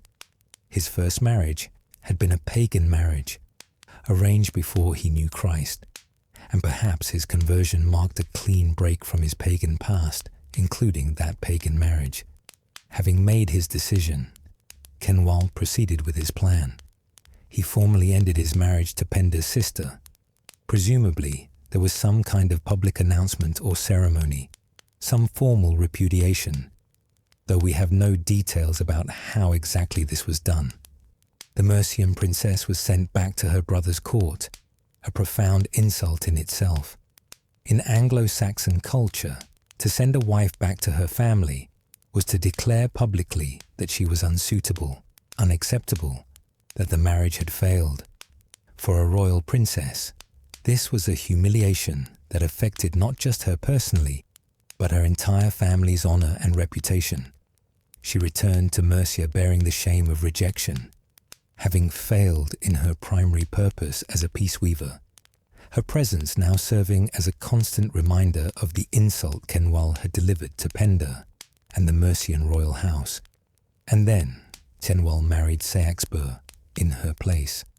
The wedding would have taken place with appropriate ceremony, probably at one of the royal estates in the Thames Valley or Hampshire, wherever Cenwalh was holding court at the time. As a pagan king, though his father had converted to Christianity, and much of the West Saxon nobility was at least nominally Christian by this point, Cenwalh would have conducted pagan marriage rituals, calling upon Woden and the other gods to bless the union, making oaths and exchanging gifts according to traditional Germanic customs that stretched back to his ancestors' homeland across the North Sea. Seaxburh became Queen of Wessex, taking her place at Cenwalh's side in the Great Hall, wearing royal finery and jewellery, receiving the respect and deference due to a king's wife, perhaps feeling triumphant that she had won the king's heart and replaced the Mercian princess. For a brief time, perhaps a few weeks, perhaps a few months, we don't know exactly, Cenwalh might have felt satisfied with his decision, happy with his new bride, confident in his position as king. He had gotten what he wanted. He had asserted his independence and authority. He had married the woman he desired. Perhaps he believed that Penda would simply accept the situation, would recognize that the marriage alliance had failed, and would seek some other arrangement to maintain peaceful relations between Wessex and Mercia. Perhaps he thought his father's old alliance with Northumbria would protect him from Mercian retaliation. Perhaps he simply didn't think very far ahead at all, living in the moment of his happiness with Seaxburh, not calculating the storm that was gathering to the north. But word travelled quickly in 7th century England despite the lack of modern communications systems. News passed along the Roman roads that still crisscrossed the landscape, carried by merchants and traders travelling between kingdoms, spread by word of mouth at market towns and royal courts. Messengers on horseback could cover significant distances in a day, bringing news from one kingdom to another within a few days or at most a couple of weeks. The humiliated Mercian princess, returning to her brother's court after being sent away by her West Saxon husband, would certainly have told her version of events, would have described how she had been rejected and replaced, how Cenwalh had broken the marriage alliance and insulted Mercian honour. And in Mercia, King Penda received the news of how his sister had been treated by the King of Wessex. Let us pause now in our gentle narrative to consider Penda's reaction, to imagine the fury building in the great Mercian royal halls, to understand why this insult could not and would not be tolerated. Breathe slowly, dear listener. and let your eyelids grow heavy as we prepare to follow King Penda's vengeful response. King Penda of Mercia was not a man who accepted insults lightly, not a ruler who let affronts to his honour or injuries to his family go unpunished. By the year 645, when news of Cenwalh's divorce reached him, Penda had already established himself as perhaps the most formidable warrior king in all of Anglo-Saxon England, a man whose name brought fear to his neighbours, whose military prowess was legendary, whose willingness to use violence to achieve his aims was well documented and widely known. Understanding Penda's character, his achievements, his reputation, and his power is essential to understanding why Cenwalh's decision to divorce his sister provoked such a dramatic and devastating response.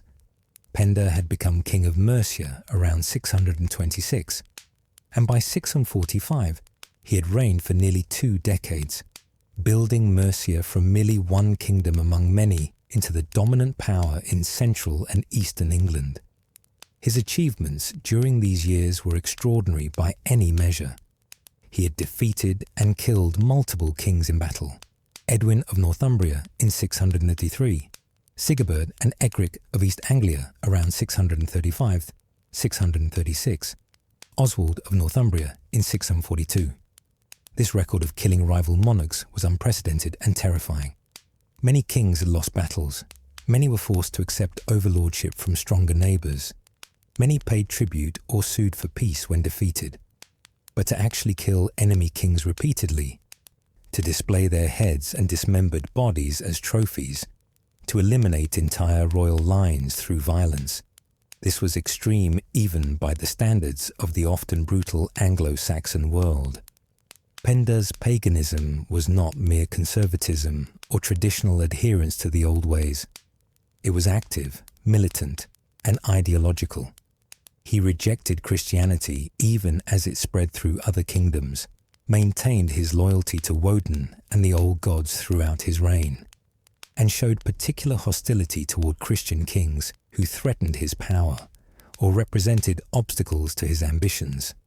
Some historians have suggested that Penda saw Christianity as a unifying force that could potentially create a coalition of Christian kingdoms against pagan Mercia, and he acted preemptively to prevent such a coalition from forming by attacking and weakening Christian kingdoms before they could unite effectively against him. His military capabilities were formidable. Penda had built Mercia into a military powerhouse through effective organization of military forces, through aggressive recruitment and training of warriors, through successful campaigns that brought wealth and tribute into Mercian coffers that could then be used to reward followers and attract more warriors to his service. The Mercian army under Penda's command was probably the largest and best equipped military force in Anglo-Saxon England, capable of conducting sustained campaigns far from Mercia's core territories, capable of defeating the armies of multiple kingdoms. His strategic sense was equally impressive. Penda understood how to use alliances when they served his purposes. His alliance with the British King Cadwallon against Northumbria demonstrated his pragmatic willingness to work with anyone, even traditional enemies, if it advanced Mercian interests. He understood how to exploit divisions within enemy kingdoms. His ability to recruit Ethelwald of Dera to fight against Oswiu of Bernicia in 655 showed his skill at finding collaborators within enemy territory. He understood how to use client kings and puppet rulers to extend Mercian influence without having to directly occupy and administer distant territories. His ruthlessness was legendary. The stories of how he treated defeated enemies, dismembering Oswald's body and displaying the parts as trophies, killing kings rather than accepting their submission, devastating conquered territories, created a reputation that worked in Penda's favour. Kings and kingdoms that might have considered resisting Mercian demands had to ask themselves whether resistance was worth the risk of total destruction. Fear was as much a weapon for Penda as his actual military forces. This was the man, this killer of kings, this pagan warrior who had brought down mighty Northumbria, this ruthless conqueror whose armies had ravaged East Anglia and terrorized other neighbouring kingdoms, whose sister Cenwalh had divorced and insulted. From Penda's perspective, Cenwalh's action was not merely a personal slight to be overlooked or forgiven. It was a deliberate provocation, an insult to Mercian honour that demanded redress. It was a breaking of the alliance between Mercia and Wessex, a rejection of the political arrangement that the marriage was supposed to seal and maintain. It was an indication that Wessex under Cenwalh did not intend to remain in Mercia's orbit, did not accept Mercian dominance, wanted to assert independence from Mercian influence. Moreover, allowing such an insult to go unpunished would have damaged Penda's reputation and authority. If a minor kingdom like Wessex could insult Mercia, could reject a marriage alliance, could send a Mercian princess back in disgrace without facing consequences, then what message did that send to other kingdoms? Would they also begin to think they could resist or insult Mercia without punishment? Would client kingdoms begin to rebel? Would enemies become emboldened? For Penda, the maintenance of his reputation as a king who could not be defied, who would respond to any challenge with overwhelming force, was essential to his power. Cenwalh's insult to his sister had to be avenged publicly and dramatically. There may also have been genuine personal feelings involved. Penda's sister was his bloodkin, part of his family. By all accounts, Penda was devoted to his wife Cinewise and maintained a stable marriage with her despite being a pagan, and therefore presumably not bound by Christian prohibitions on divorce or polygamy. He appears to have had strong family bonds. Having his sister humiliated, rejected, sent back in disgrace, this may have genuinely angered him on a personal level, beyond the political calculations. He may have felt genuine outrage at how she had been treated, genuine desire to avenge the wrong done to her, genuine determination to punish the man who had insulted and injured his family. Penda's response was swift and devastating. The sources don't tell us exactly how much time elapsed between Cenwalh's divorce and Penda's invasion. It might have been weeks, it might have been months, but it couldn't have been very long. Penda was not a king who delayed when action was called for. In the year 645, he gathered his warriors and led them south into Wessex. The Mercian army, hardened by years of successful campaigns, experienced in warfare, well equipped with weapons and armour, descended on the West Saxon kingdom like a wolf descending on a flock of sheep. We have frustratingly few details about the actual military campaign. The sources provide no descriptions of specific battles, no accounts of dramatic last stands, no lists of casualties or captured treasure. The Anglo-Saxon Chronicle simply records that Cenwalh was driven into exile by Penda in 645. Bede tells us that, a war ensuing, he was by him expelled his kingdom. These brief statements, just a few words each, conceal what must have been a traumatic and dramatic series of events. Battles fought and lost by West Saxon forces. Loyal followers killed defending their king and kingdom.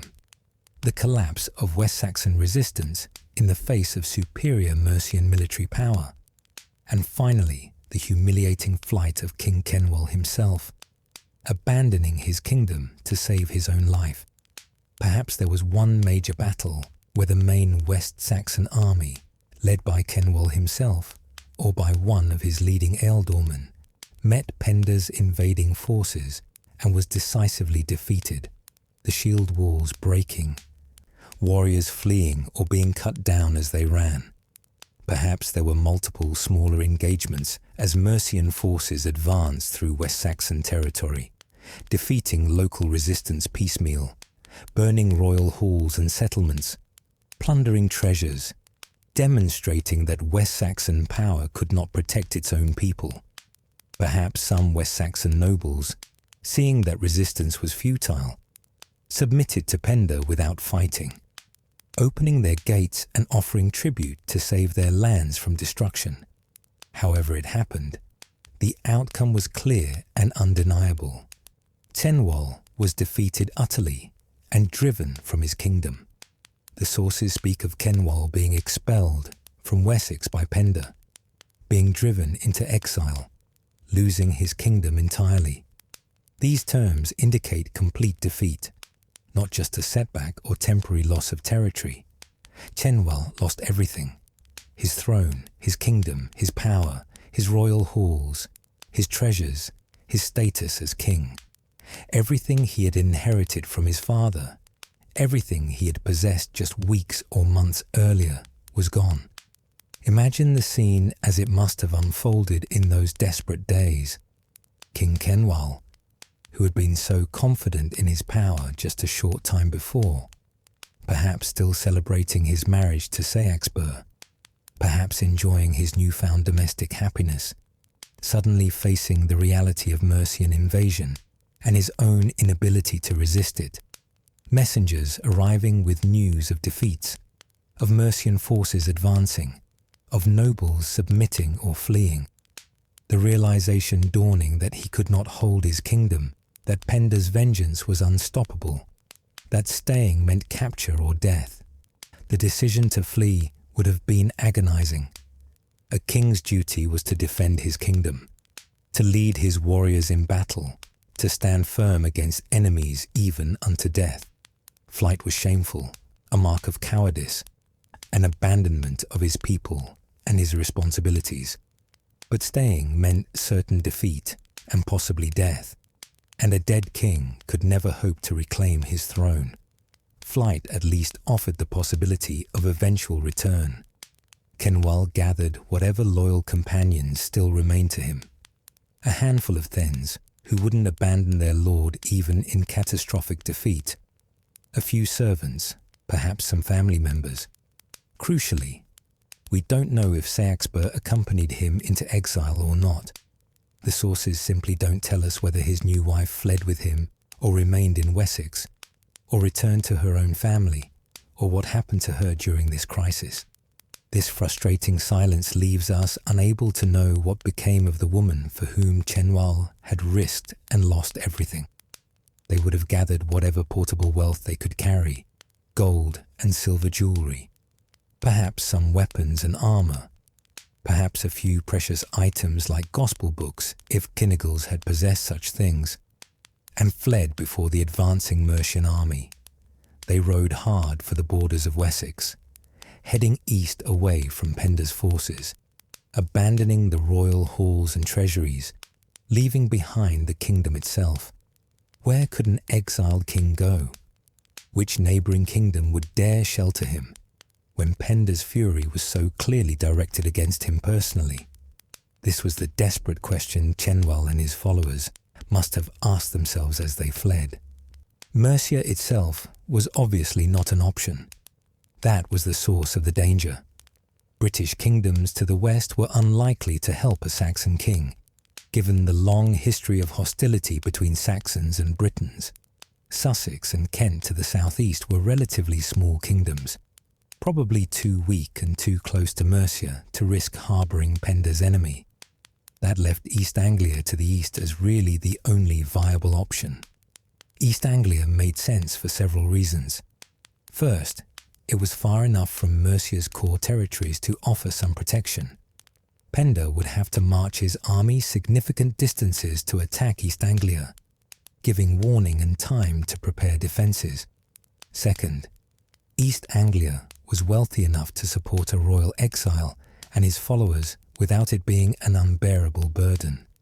The kingdom's rich agricultural lands and trade connections provided resources that could be shared with refugees. Third, East Anglia had its own reasons to oppose Penda, who had killed previous East Anglian kings and whose power threatened all his neighbours. An enemy of Penda was potentially a friend of East Anglia. Fourth, East Anglia was ruled by a Christian king, King Anna, who might be sympathetic to Cenwalh's plight, even though Cenwalh was himself still pagan at this point. Perhaps there were also existing diplomatic connections between Wessex and East Anglia that we don't know about from our limited sources. Perhaps Senegals had maintained friendly relations with East Anglia. Perhaps there had been exchanges of gifts and embassies. Perhaps there were personal connections between nobles of the two kingdoms. These kinds of informal diplomatic networks were crucial in determining where an exile could seek refuge and expect to be welcomed rather than turned away or handed over to enemies. So Cenwalh and his small party of followers arrived at King Anna's court as refugees and suppliants, their kingdom lost, their throne occupied by Mercian forces, or perhaps by sub-kings loyal to Penda. Everything Cenwalh had inherited from his father, the royal dignity and authority, the power to command warriors and nobles, the respect automatically given to a reigning king, the security of knowing his position and place in the world, was gone. He was dependent on Anna's charity for shelter, food, protection, even his very survival. It was a dramatic reversal of fortune, from crowned king to powerless exile, and it had happened with stunning speed. Less than 2 years after he first took the throne, following his father's death. Behind in Wessex, Penda apparently established some form of control over the kingdom, though the exact nature of his rule remains somewhat unclear in the surviving sources. He may have installed loyal sub-kings or governors to rule in Cenwalh's place, Mercian nobles or West Saxon nobles, who were willing to collaborate with Mercia in exchange for power and position. Or he may simply have brought Wessex under direct Mercian overlordship, while allowing local West Saxon nobles to manage day-to-day affairs, collecting tribute and ensuring that Wessex remained subordinate to Mercian interests. What is certain is that Wessex, for the first time in its history, was effectively a Mercian client state, its independence shattered by Penda's overwhelming military superiority, its royal dynasty driven away, its future uncertain. And what of Seaxburh, the woman for whom Cenwalh had risked and lost everything? Did she accompany him into exile, sharing his suffering and humiliation? Or did she remain in Wessex, perhaps returning to her own family, perhaps finding her position as queen meaningless, without a king to stand beside her, without a kingdom for him to rule? Or was she captured by Mercian forces, perhaps held as hostage or prisoner? The source's complete silence on this question is maddening, leaving us unable to know the fate of this woman whose marriage had triggered such catastrophe. If she went with Cenwalh to East Anglia, she would have experienced the humiliation and uncertainty of exile alongside him, sharing the meagre hospitality of a foreign court, perhaps wondering whether she would ever be queen of anything more substantial than a handful of exiled followers. If she stayed in Wessex, she would have found herself in an impossible situation, her husband driven away, her status as queen meaningless, her future uncertain. As Cenwalh settled into his new life as an exile at King Anna's court, and we will explore this life in detail in our next chapter, he must have contemplated the ruins of his ambitions and the terrible price of his decisions. He had divorced Penda's sister to marry the woman he wanted, following his heart or his passion or his desire, and in doing so he had lost his kingdom, lost his throne, lost everything that made him who he was. Whatever satisfaction he might have gained from his marriage to Seaxburh, whatever happiness he had found with her, must have seemed hollow indeed when measured against the catastrophic loss of his crown and kingdom. The winter nights in East Anglia, far from home, dependent on another king's generosity, must have been long and bitter indeed. Did he lie awake regretting his decisions, wishing he had been more prudent, wishing he had thought through the consequences before acting? Or did he remain defiant, insisting to himself that he had made the right choice? that marrying Seaxburh was worth any price, that he would somehow, someday find a way to reclaim what he had lost. We don't know his thoughts during these dark days, but we do know that exile would prove to be not the end of Cenwalh's story, but rather a crucial turning point, a period of transformation that would reshape his entire understanding of life, faith, and kingship. In the 3 years he spent at Anna's court, and we will follow this period closely in our next chapter, profound changes would occur that would make possible his eventual return, and would transform him from a reckless pagan prince into something quite different. Rest now, dear listener, as we pause at this moment of deepest darkness in Cenwalh's life. Close your eyes and let the gentle rhythm of your breathing carry you deeper into sleep as we prepare to follow him into exile, into transformation, into the discovery that sometimes we must lose everything to find what truly matters. Sleep peacefully and dream of distant shores and distant times, of kings in exile dreaming of home. The kingdom of East Anglia, where Cenwalh sought refuge, was in many ways a world apart from the Wessex he had lost, a realm with its own distinct character, its own history, its own culture that would profoundly influence the exiled West Saxon king during the crucial years he spent there, stretching across the flat, fertile lands that would later be called Norfolk and Suffolk, jutting out into the North Sea like a great thumb reaching toward the continent. East Anglia was a wealthy and ancient realm, its prosperity built on rich agricultural lands, productive fisheries, and extensive trade across the North Sea with the Frankish kingdoms and beyond. The landscape of East Anglia was distinctly different from the rolling hills and chalk downs of Wessex. Much of the kingdom consisted of relatively flat or gently undulating terrain, with rich soil that produced abundant grain harvests. The coastline was marked by sandy beaches, salt marshes, and the estuaries of several rivers, the Yare, the Bure, the Waveney, that provided access to the interior and served as routes for trade and travel. Inland, there were dense forests of oak and ash, open heathlands where sheep grazed, and mysterious wetland areas where water and land merged in ever-shifting boundaries, places that seemed to exist between the ordinary world and some otherworldly realm. The kingdom had been inhabited since ancient times. Archaeological evidence reveals that Bronze Age and Iron Age peoples had lived there, that Romans had built towns and villas across the landscape, that even before the Anglo-Saxons arrived, this had been a significant and prosperous region. When the Germanic peoples crossed the North Sea and began settling in Britain during the 5th and 6th centuries, East Anglia had been one of the early areas of settlement, and it retained connections to the continental homeland that other Anglo-Saxon kingdoms sometimes lacked.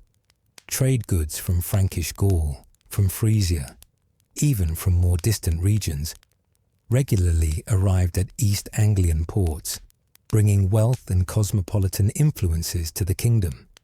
The royal court, where Cenwalh found himself, was ruled by King Anna, a figure who would prove to have an enormous and lasting influence on the exiled West Saxon king, shaping his future in ways that neither man could fully have foreseen when Cenwalh first arrived seeking refuge.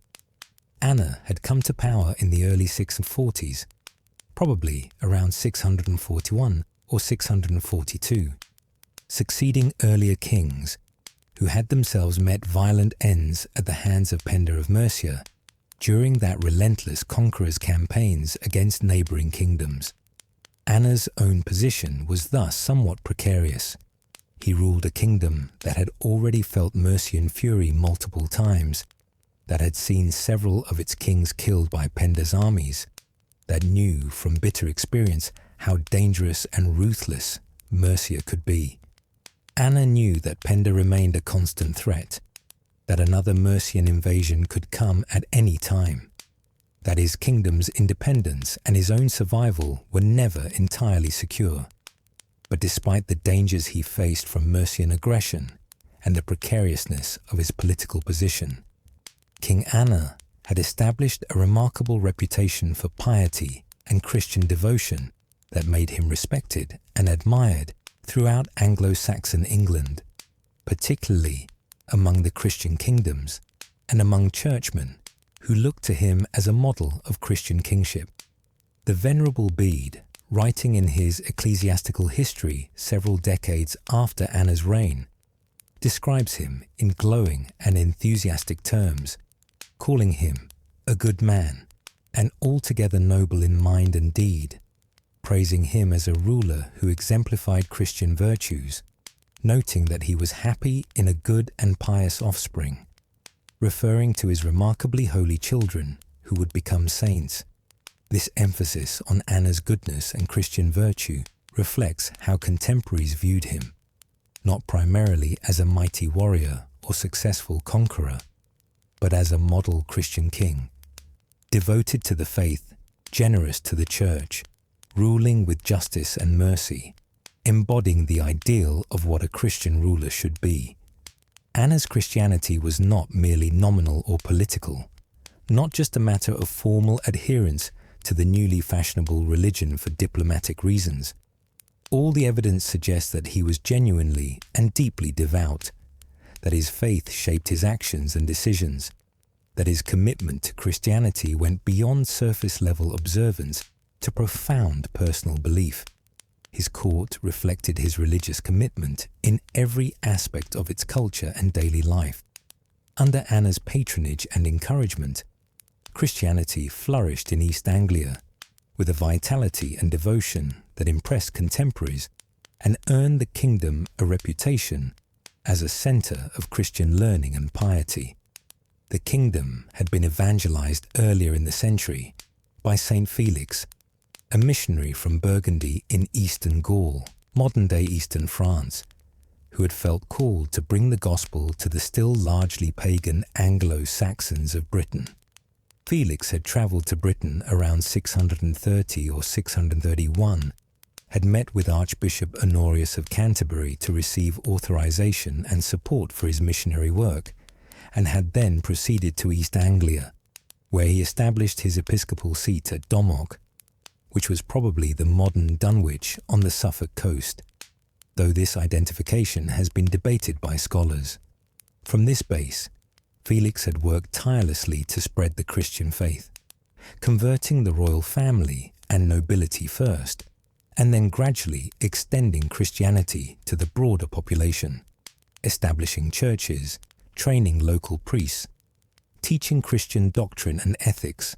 Though Felix had died around 647, shortly before or during the early part of Cenwalh's exile in East Anglia, his legacy remained extraordinarily strong. The Christian community he had built continued to flourish under Anna's patronage. Churches and monasteries that Felix had founded or encouraged continued their work of prayer, education, and evangelism. The East Anglian clergy, trained by Felix or by his immediate successors, continued to serve their communities, spreading Christian teaching, celebrating the sacraments, maintaining the life of the church. Felix's work had transformed East Anglia from a pagan kingdom into a Christian realm in just a generation, and that transformation was consolidated and strengthened during Anna's reign. The royal household into which Cenwalh entered as an exile was notable for the extraordinary holiness and sanctity of Anna's family, a concentration of religious devotion and eventual sainthood that was remarkable even in an age when royal families often produced individuals devoted to religious life. Anna had numerous daughters, several of whom would later be venerated as saints by the medieval church, their feast days celebrated, their intercession sought by the faithful, their lives held up as examples of Christian perfection. This remarkable family of holy women provides vivid testimony to the atmosphere of devotion and piety that characterized Anna's court. Seaxburh, one of Anna's daughters, not to be confused with Cenwalh's wife of the same name, for Seaxburh was a relatively common Anglo-Saxon woman's name, would marry Eosinbert, King of Kent, thereby creating a political alliance between East Anglia and Kent, while also spreading East Anglian Christian piety to another kingdom. After her husband's death, Seaxburh would eventually become Abbess of Ely, one of the most important religious houses in England, leading that community with wisdom and devotion until her own death. She would be venerated as Saint Seaxburh, honoured for her holy life and her leadership of the Ely monastery. Ethelthryth, another of Anna's daughters, would become perhaps the most revered saint to emerge from Anna's family, and one of the most beloved saints of Anglo-Saxon England. She would found the great monastery at Ely, which would become one of the most important religious and cultural centres in medieval England. According to tradition preserved in Bede's ecclesiastical history and in the Liber Eliensis, the Book of Ely, Ethelthryth maintained her virginity even through 2 marriages, living in celibate unions with her husbands before eventually withdrawing to religious life. She became Abbess of Ely and ruled that community with wisdom and holiness until her death around 679. Her shrine at Ely became one of the most important pilgrimage sites in medieval England, with countless pilgrims travelling there to pray for her intercession and to venerate her relics. She would be known as Saint Etheldreda, or Saint Audrey in later English, and her feast day on June 23rd would be widely celebrated throughout medieval England. Ethelbert, yet another daughter of Anna, also entered religious life and also achieved sanctity. She became abbess of a monastery, following in her sister's footsteps in dedicating her life to prayer and the service of God, and she, too, would be venerated as a saint, honoured for her holy life and her leadership of her religious community. Sethrith, who was either Anna's daughter or stepdaughter, the sources are not entirely clear on this, similarly entered religious life, becoming a nun and eventually an abbess, and she too was honoured as a saint after her death. Even beyond Anna's daughters, other members of his extended family would achieve sanctity. His son German would be killed, while still quite young, and would be venerated as a martyr. Possibly a 4th daughter named Witba also achieved sainthood, though the evidence for her connection to Anna is less certain than for the others. The sheer number of saints emerging from a single family is extraordinary and speaks powerfully to the atmosphere of devotion, prayer, and religious commitment that characterized Anna's household. For Cenwalh, arriving at Anna's court after his catastrophic defeat and exile, accustomed to the more worldly atmosphere of a pagan warrior court, where concerns centered on warfare, honor, treasure, and worldly glory, this Christian royal household must have been strikingly, perhaps startlingly different. The great hall would still have been filled with warriors. Anna maintained military forces like any king needed armed men to defend his kingdom against threats like Penda. But the conversation would have been different, shaped by Christian values and concerns.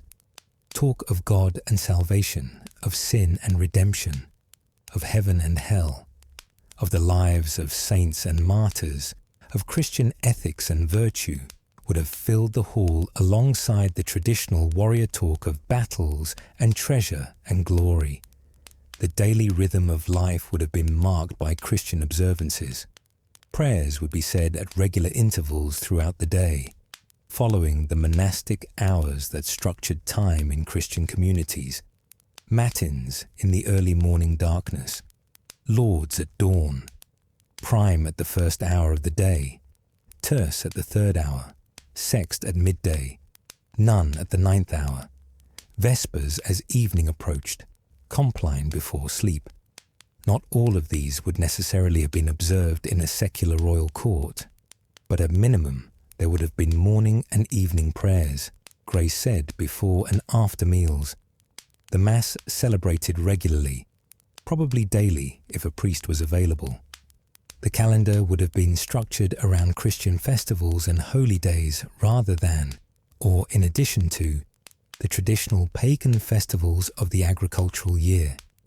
Christmas and Easter, the great celebrations of Christ's birth and resurrection, would have been marked with elaborate ceremonies, special masses, feasting, and gift-giving. The various saints' feast days throughout the year would be observed with appropriate devotions. Sundays would be kept as days of rest and worship, following the biblical commandment to keep the Sabbath holy, though Christians had transferred their holy day from Saturday to Sunday to commemorate Christ's resurrection. Lent, the 40-day period before Easter, would be observed with fasting and special prayers. The entire structure of time and the rhythm of life would have been shaped by Christian practice in ways that would have been unfamiliar to Cenwalh from his pagan upbringing.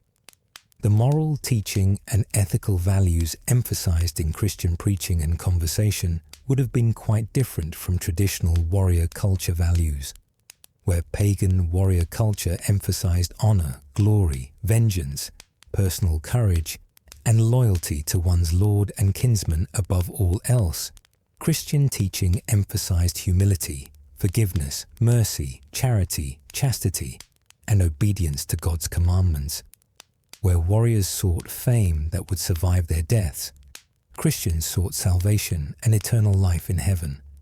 Where the warrior's highest achievement was to die gloriously in battle, surrounded by the bodies of slain enemies, the Christian martyr's highest achievement was to die for the faith, forgiving one's killers as Christ had forgiven those who crucified him.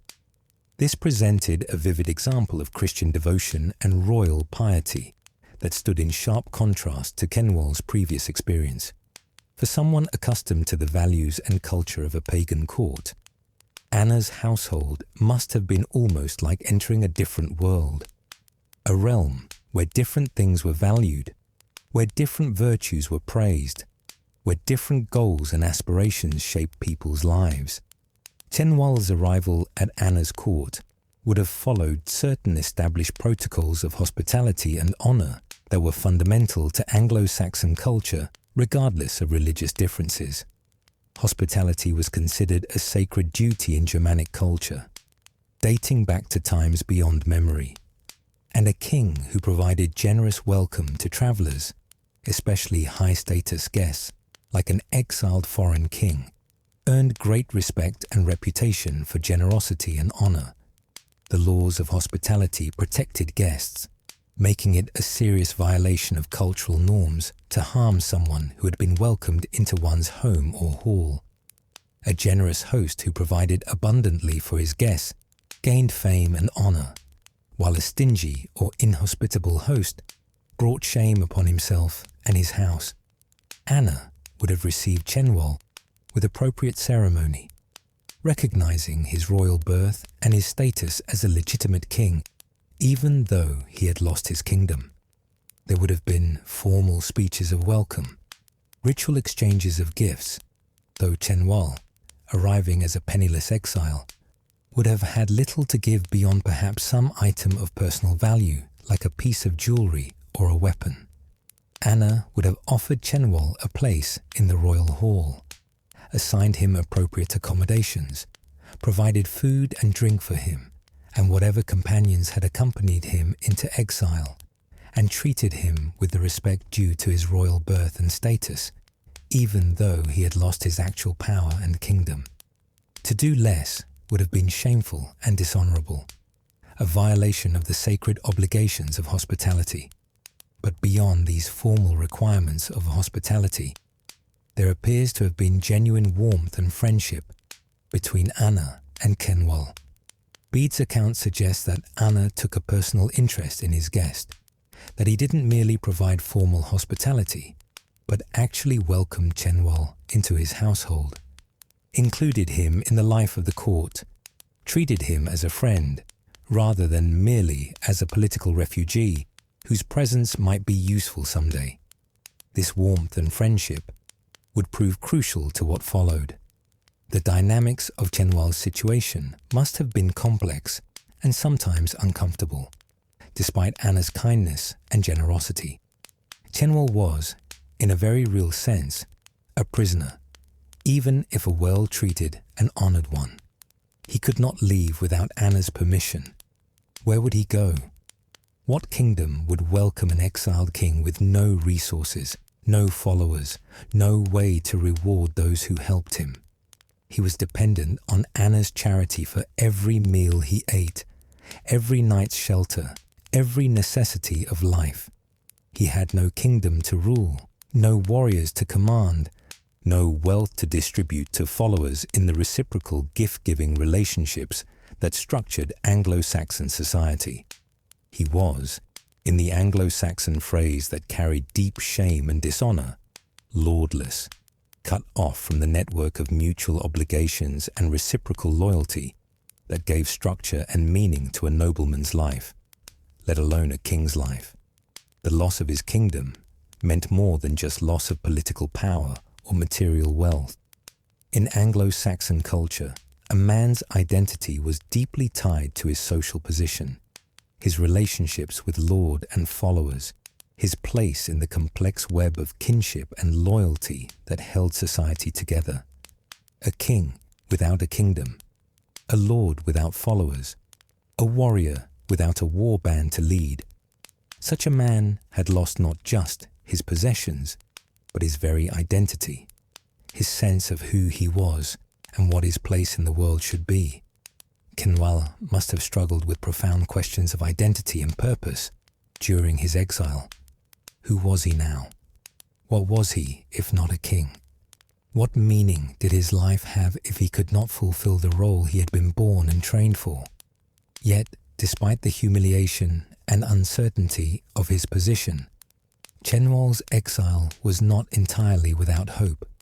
Anna may have seen political advantage in sheltering the deposed King of Wessex, calculating that if circumstances changed, if Penda's power should weaken, or if the political situation should shift, then having Cenwalh ready and available to reclaim his throne could prove useful to East Anglia's own security and interests. Supporting Cenwalh was a way of resisting Mercian dominance, even if that resistance was currently limited to providing refuge rather than direct military confrontation. If Penda should ever be defeated, if Wessex should ever be freed from Mercian control, then having supported Cenwalh in his exile would create gratitude and alliance between East Anglia and a restored West Saxon kingdom. During the 3 years that the sources tell us Cenwalh spent in exile, from 645 to 648, according to most scholars' calculations, though some place the date slightly later, life would have settled into a certain routine despite the underlying uncertainty and humiliation. Cenwalh lived at the royal court, possibly at Rendlesham, which archaeological evidence increasingly suggests was an important East Anglian royal centre during this period, a place where elaborate feasting halls stood, where treasures were gathered, where the king held court in appropriate splendour, or perhaps at other royal estates where the itinerant court regularly stayed as it travelled through the kingdom, moving from place to place to consume the food, renders owed by different regions, and to maintain the king's personal connection with his realm. Cenwalh would have participated in the life of the court to whatever extent was appropriate for his status as an exiled king and honoured guest.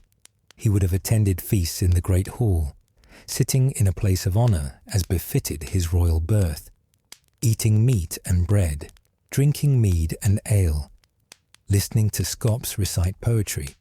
He would have gone hunting in East Anglia's forests and heathlands, both for sport and to help provide meat for the royal household, the shared pursuit of game creating bonds between men, as it had since time immemorial.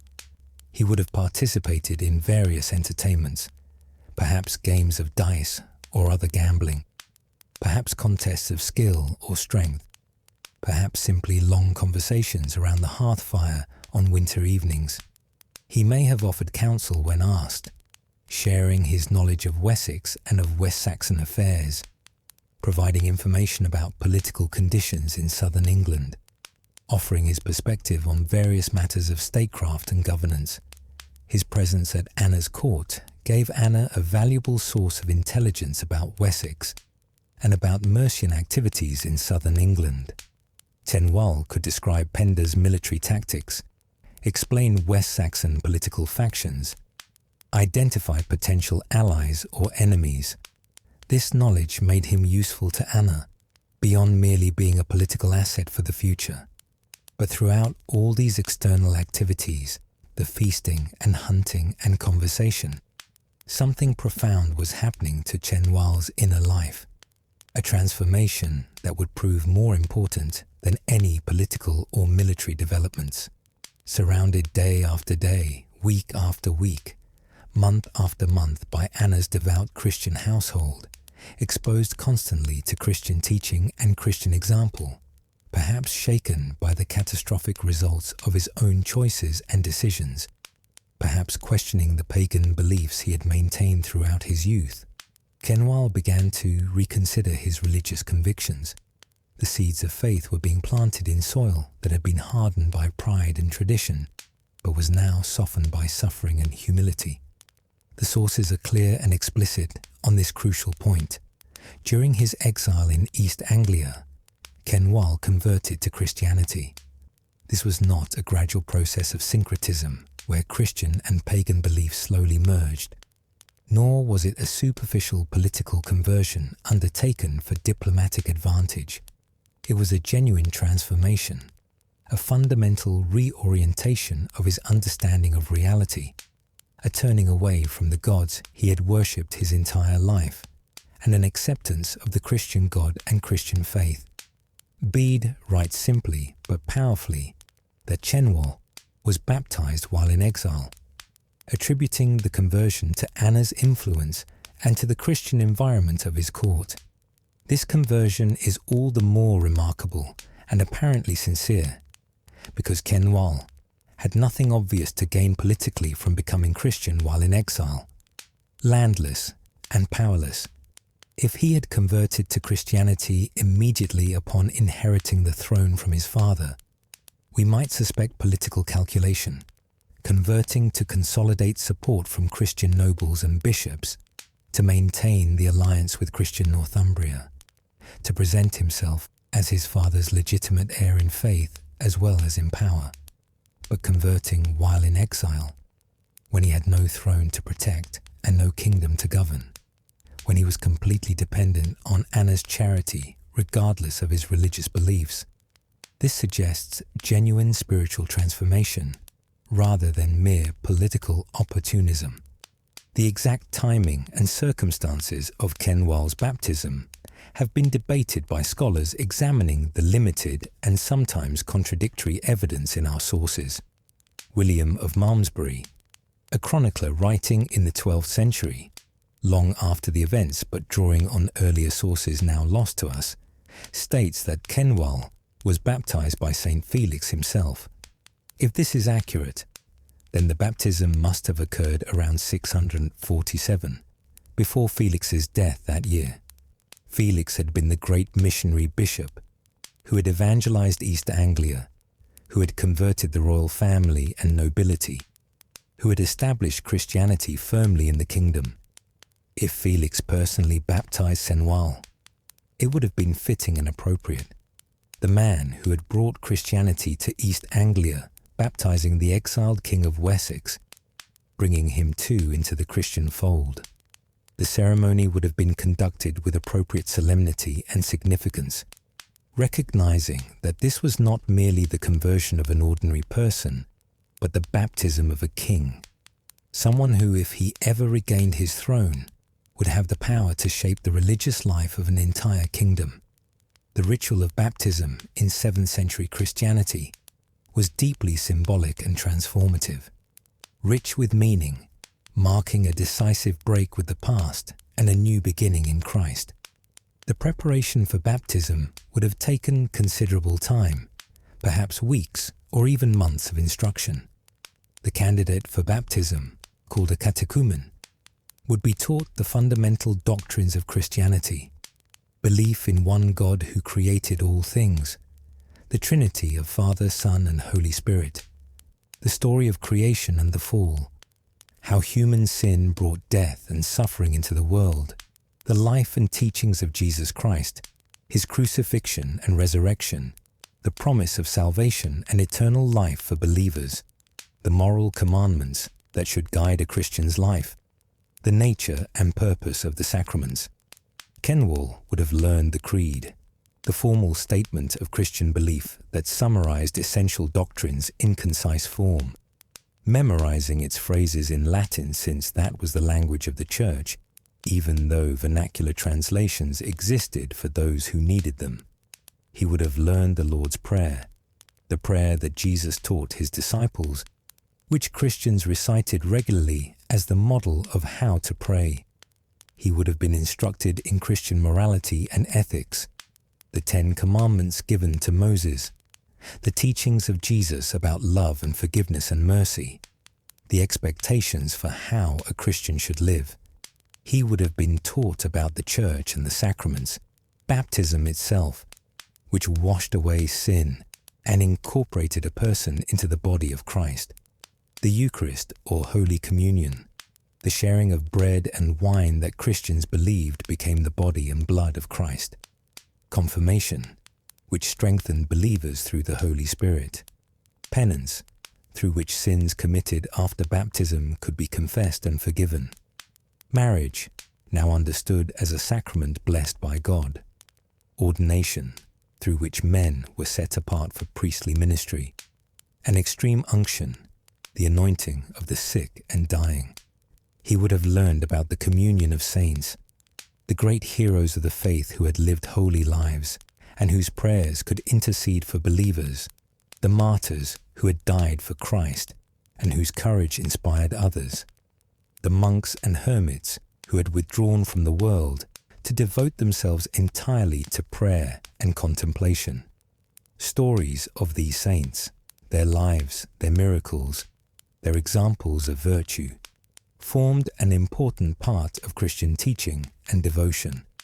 When the day of his baptism finally arrived, and we can imagine that it was carefully planned to be a significant occasion, perhaps on Easter Eve, which was traditionally the most important time for baptisms, or perhaps on Pentecost, another major baptismal feast, or perhaps on some other appropriate holy day, Cenwalh would have been brought to a baptismal font, or possibly to a river or pool of water, for baptism required water to symbolize the washing away of sin and the beginning of new life. The ceremony would have begun with the renunciation of Satan and all his works. The candidate would be asked, "Do you renounce Satan?" and would reply, "I renounce him." Then, "And all his works? I renounce them. And all his ways? I renounce them." This threefold renunciation symbolically broke all ties with the devil and with the pagan gods, who from a Christian perspective were either demons or merely false idols with no real existence. For Cenwalh, this meant formally and publicly abandoning Woden, Thunor, and all the gods he had worshipped his entire life up to this point. Then would come the profession of faith, equally threefold. Do you believe in God the Father Almighty, creator of heaven and earth? I believe.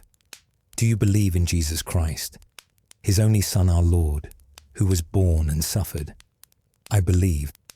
Do you believe in the Holy Spirit, the Holy Catholic Church, the communion of saints, the forgiveness of sins, the resurrection of the body, and life everlasting?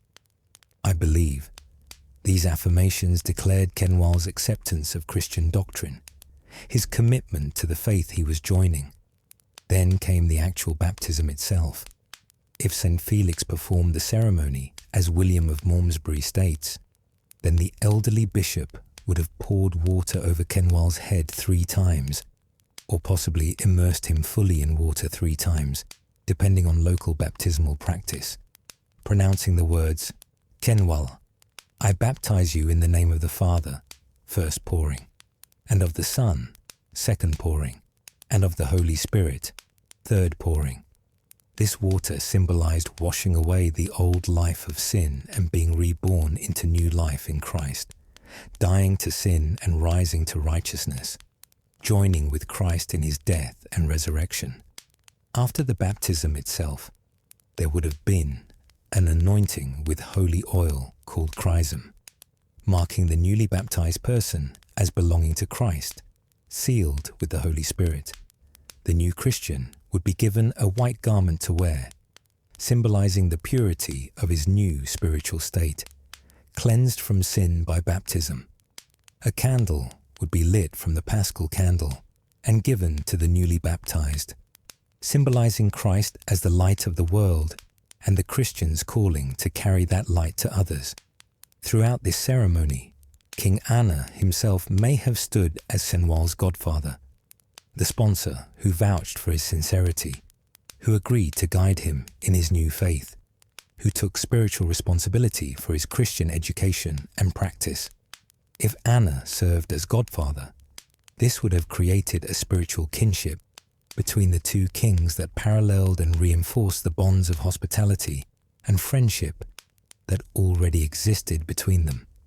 The relationship between godparent and godchild was considered nearly as close as that between actual parent and child in Christian understanding, creating permanent bonds of mutual obligation and affection. After the baptism ceremony concluded, there would have been celebration and rejoicing. The newly baptized Cenwalh would have been welcomed into the Christian community with joy and festivity. There would have been special prayers of thanksgiving, special hymns sung, probably a special feast to mark the occasion. His conversion would have been seen as a great victory for the faith, the salvation of a soul that had been in darkness, the transformation of a pagan king into a Christian brother. But what led Cenwalh to this dramatic transformation?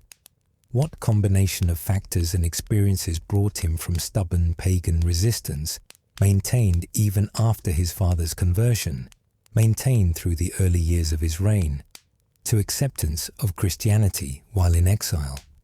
We can only speculate based on what we know of human psychology, of religious conversion experiences generally, and of the specific circumstances of Cenwalh's exile, but several factors likely played important roles in his transformation. First, and perhaps most obviously, the catastrophic failure of his reign up to that point must have shaken his faith in the old gods, who had supposedly protected his ancestors. If Woden and Thuna were truly on his side, if the old gods still granted their favor to those who worshipped them faithfully, then why had he lost his kingdom so completely and so quickly? Why had Penda, also a pagan worshipper of the same gods, been victorious while Cenwalh was defeated? The pagan worldview emphasized success and victory as signs of divine favor, military prowess as evidence that the gods smiled upon a warrior and granted him their support. Crushing defeat raised troubling questions about whether the old gods still granted their protection, whether they were even listening to prayers and sacrifices anymore, whether they cared at all about their worshippers' fate. In contrast, the Christian teaching Cenwalh encountered at Anna's court offered a different framework for understanding suffering and defeat, one that might have seemed more relevant and more comforting to a man who had lost everything. Christianity taught that earthly success was not necessarily a sign of God's favor, that worldly failure was not necessarily evidence of God's displeasure. The central figure of Christianity, Jesus Christ himself, had been executed as a criminal, dying in apparent defeat and humiliation on a Roman cross. Yet Christians believed that this apparent defeat was actually the greatest victory in history, that through his death Christ had conquered sin and death itself, that resurrection and eternal life followed the suffering and death. This teaching suggested that one could experience worldly defeat, yet still be on God's side, that loss and suffering might actually be part of God's plan, that apparent endings might be new beginnings in disguise. For a man who had lost his kingdom, who had been driven into humiliating exile, who had seen all his earthly ambitions and pride shattered. This Christian message might have had powerful appeal. Christianity offered hope that his story was not over, that his defeats might have meaning, that redemption and restoration were possible. It suggested that his suffering might actually be transforming him, teaching him humility and wisdom that he had lacked before, preparing him for a greater destiny than he could have achieved without first experiencing loss. Moreover, the example of King Anna himself must have been profoundly influential. Here was a Christian king who ruled with justice and wisdom, who was respected and loved by his people, who maintained his kingdom's independence despite constant threat from Mercia, whose daughters achieved sanctity, and whose family was renowned for holiness, whose court was peaceful and prosperous. Anna demonstrated that Christian faith and successful kingship were not incompatible.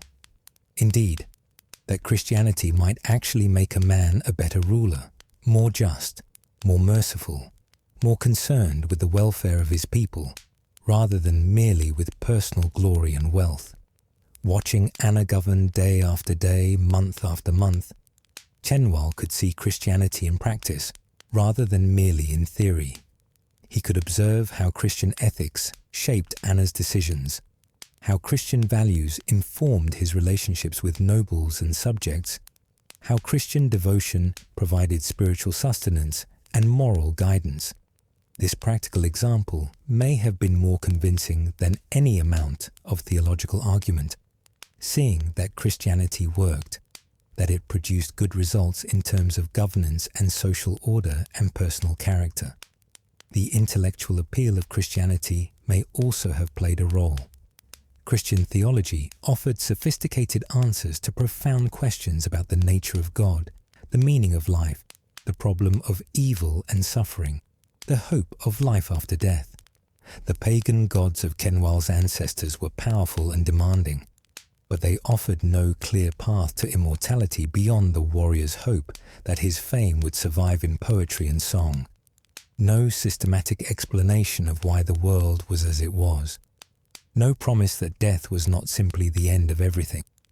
Christianity, by contrast, promised eternal life in heaven for the faithful, a coherent theological system that explained creation, fall, redemption, and ultimate salvation. A vision of ultimate justice where wrongs would be righted and the righteous would be rewarded. For someone of intellectual curiosity and philosophical inclination, and there is no reason to assume Cenwalh was not thoughtful and intelligent despite his earlier rash decisions, Christian theology might have been intellectually compelling. The God of Christianity was not merely one God among many competing deities, but the one true God who created everything, who was all-powerful, all-knowing, perfectly good and just. Christ was not merely a powerful hero, but the Son of God himself. God become man to save humanity from sin. The Trinity, Father, Son, and Holy Spirit, three persons but one God, was a profound mystery that Christian thinkers explored with sophisticated philosophical and theological reasoning. There may also have been simple social pressure and the desire to fit in with his new environment. Living at Anna's court, surrounded by Christians, participating in a community where Christianity was the norm and paganism was seen as backward or even evil, Cenwalh might naturally have begun to adopt Christian perspectives simply through constant exposure. Humans are social creatures who tend to adopt the beliefs and practices of the communities they live in, who want to belong and be accepted. Converting to Christianity would have made Cenwalh more fully part of Anna's court community, would have removed the barrier that his paganism created, would have allowed him to participate fully in the life around him, rather than remaining an outsider. And finally, we should not discount the possibility of genuine spiritual experience and divine grace. Many conversion stories from various religious traditions speak of moments of insight or revelation, of suddenly seeing truth that had been hidden before, of experiencing God's presence in ways that transform one's entire understanding. Perhaps Cenwalh had such a moment, a flash of understanding during a sermon or conversation, a profound realization while praying or contemplating, a dream or vision that convinced him of Christian truth. The sources don't record any such dramatic moment, but absence of evidence is not evidence of absence, and we should not assume that Cenwalh's conversion was purely rational calculation or social conformity without allowing for the possibility of authentic religious experience, whatever the specific combination of factors, and probably multiple influences work together, rather than any single cause being sufficient by itself. The fact remains that Cenwalh emerged from his baptism a changed man. The pagan Saxon king, who had rejected his father's Christianity, was gone. In his place stood a Christian convert, still an exile, still dependent on Anna's charity, still uncertain about his future, but now committed to a new faith that would shape the rest of his life and his eventual reign when he regained his throne.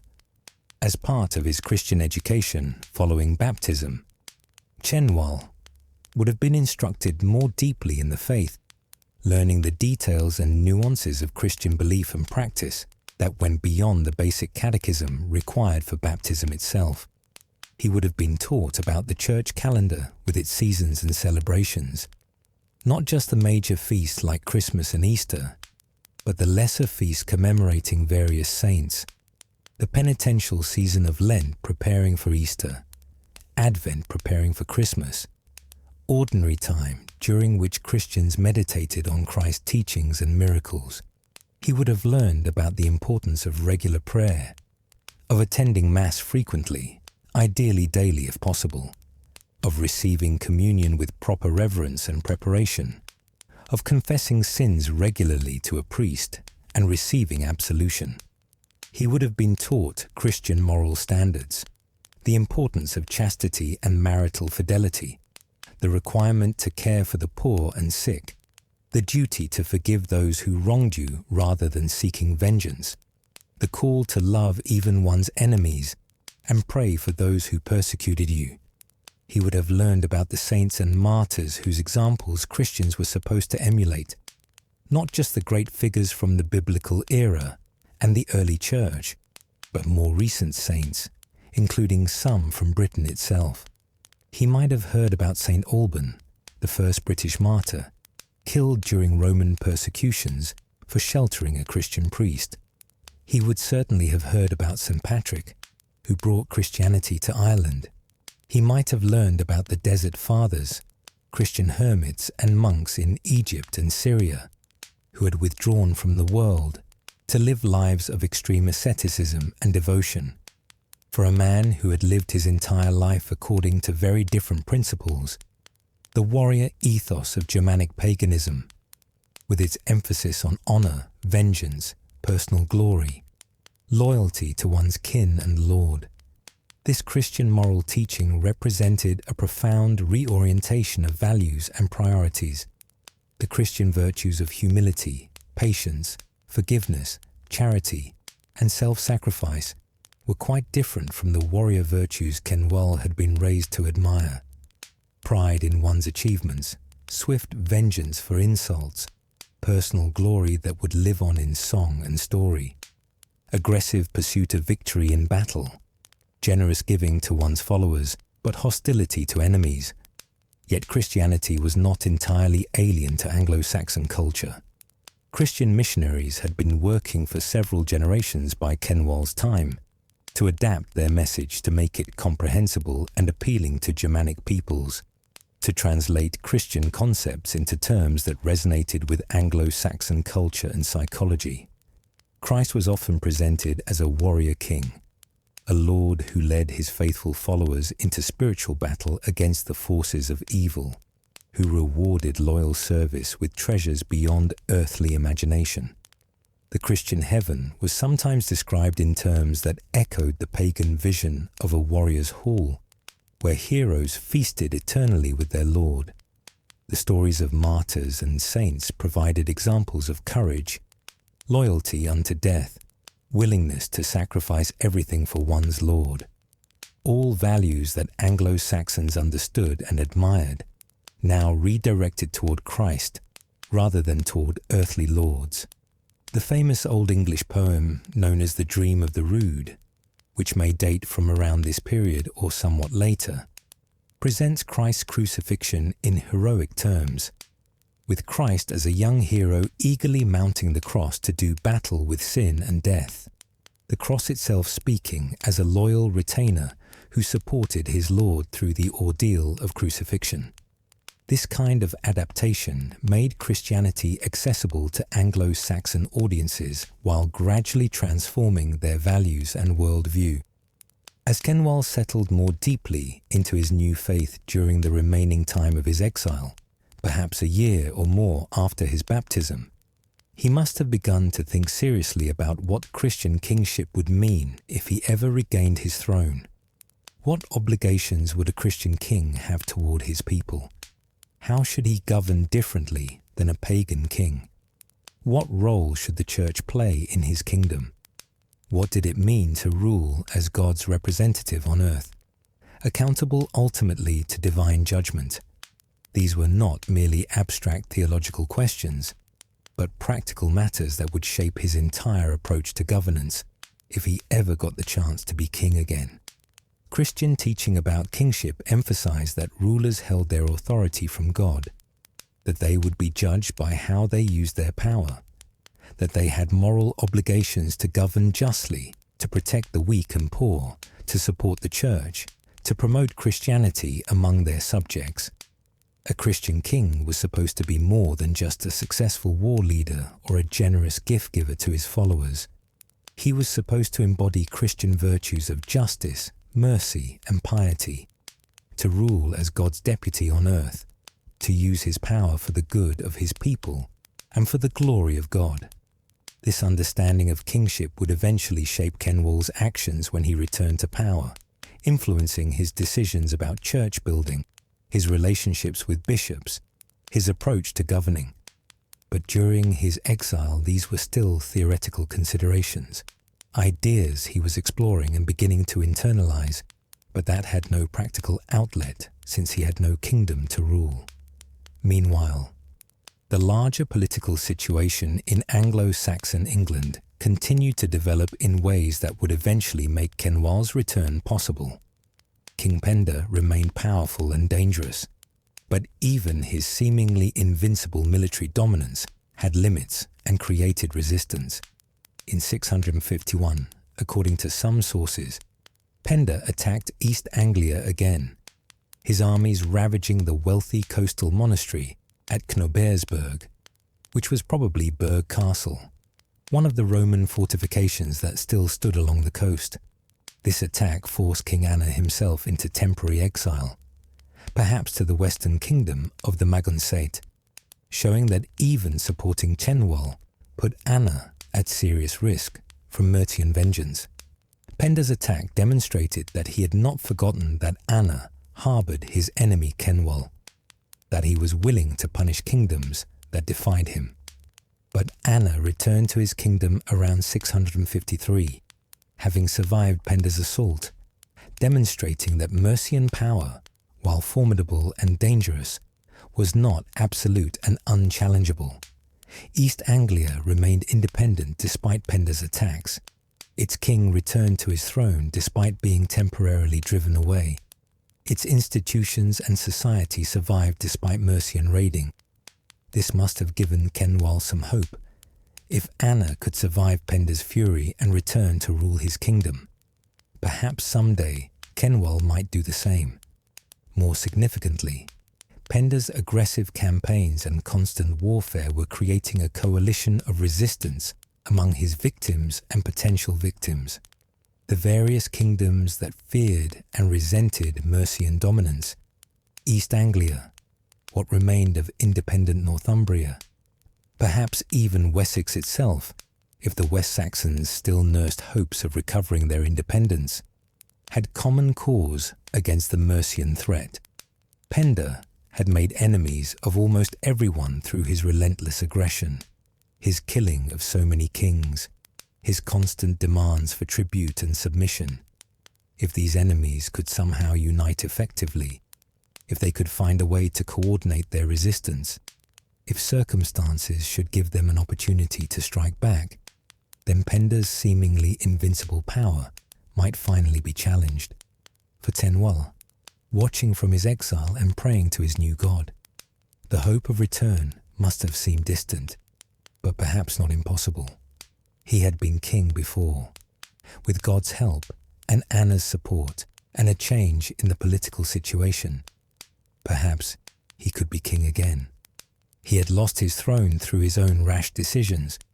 Perhaps with divine grace and renewed wisdom, he might regain it and rule better the second time. The waiting must have been agonizing, but patience was one of the Christian virtues he was learning, and exile was teaching him to endure suffering with hope for eventual redemption. But we know now what Cenwalh could only hope for then. His exile would not last forever. The wheel of fortune that had cast him down so dramatically would turn again. Events were in motion that would lead to the death of his great enemy Penda and the restoration of West Saxon independence. Let us follow him now toward that moment of return, toward the recovery of everything he had lost, toward the beginning of his true reign as a Christian king of Wessex. Rest peacefully now, dear listener. Let the story of Cenwalh's transformation wash over you like gentle waves. Close your eyes and drift deeper into sleep as we prepare to follow him home to Wessex, home to his kingdom, home to his destiny. Sleep well and dream of patient waiting rewarded, of exile transformed into homecoming, of a king preparing to reclaim his crown and rule with wisdom born from suffering. According to the careful chronologies preserved in the Anglo-Saxon Chronicle and analysed by generations of scholars examining every scrap of evidence about this distant period, Cenwalh spent approximately 3 years in exile at King Anna's court in East Anglia. The Chronicle tells us he was driven out in 645, and the scholarly consensus places his return to power around 648. Though some historians like D.P. Kirby have suggested the exile might have extended into the early 650s based on different interpretations of the chronological evidence and the dating of related events. The precise year matters less than the fact that after several years away from his kingdom, years spent in humiliation and dependence, in spiritual transformation and patient waiting, Cenwalh was able to return and reclaim the throne he had lost. The circumstances of his return remain frustratingly unclear in the surviving records, hidden behind the veil of inadequate sources and the passage of 13 centuries.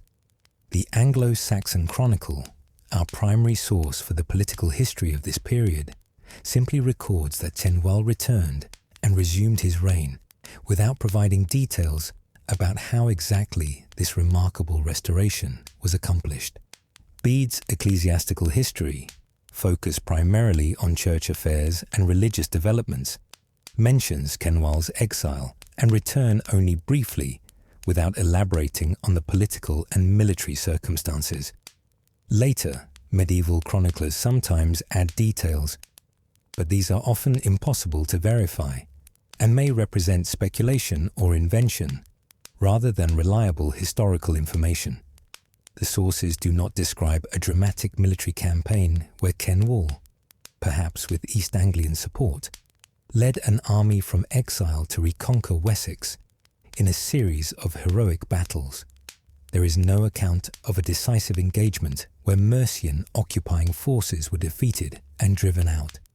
No description of a triumphant entry into Winchester or other West Saxon royal centres. No list of nobles who switched sides to support Cenwalh's return. Instead, the sources simply note that Cenwalh returned and resumed his reign, leaving us to puzzle over how exactly this transformation from exiled refugee to restored king was accomplished. Several possibilities suggest themselves when we consider the political situation in the late 640s and the various factors that might have made Cenwalh's return possible.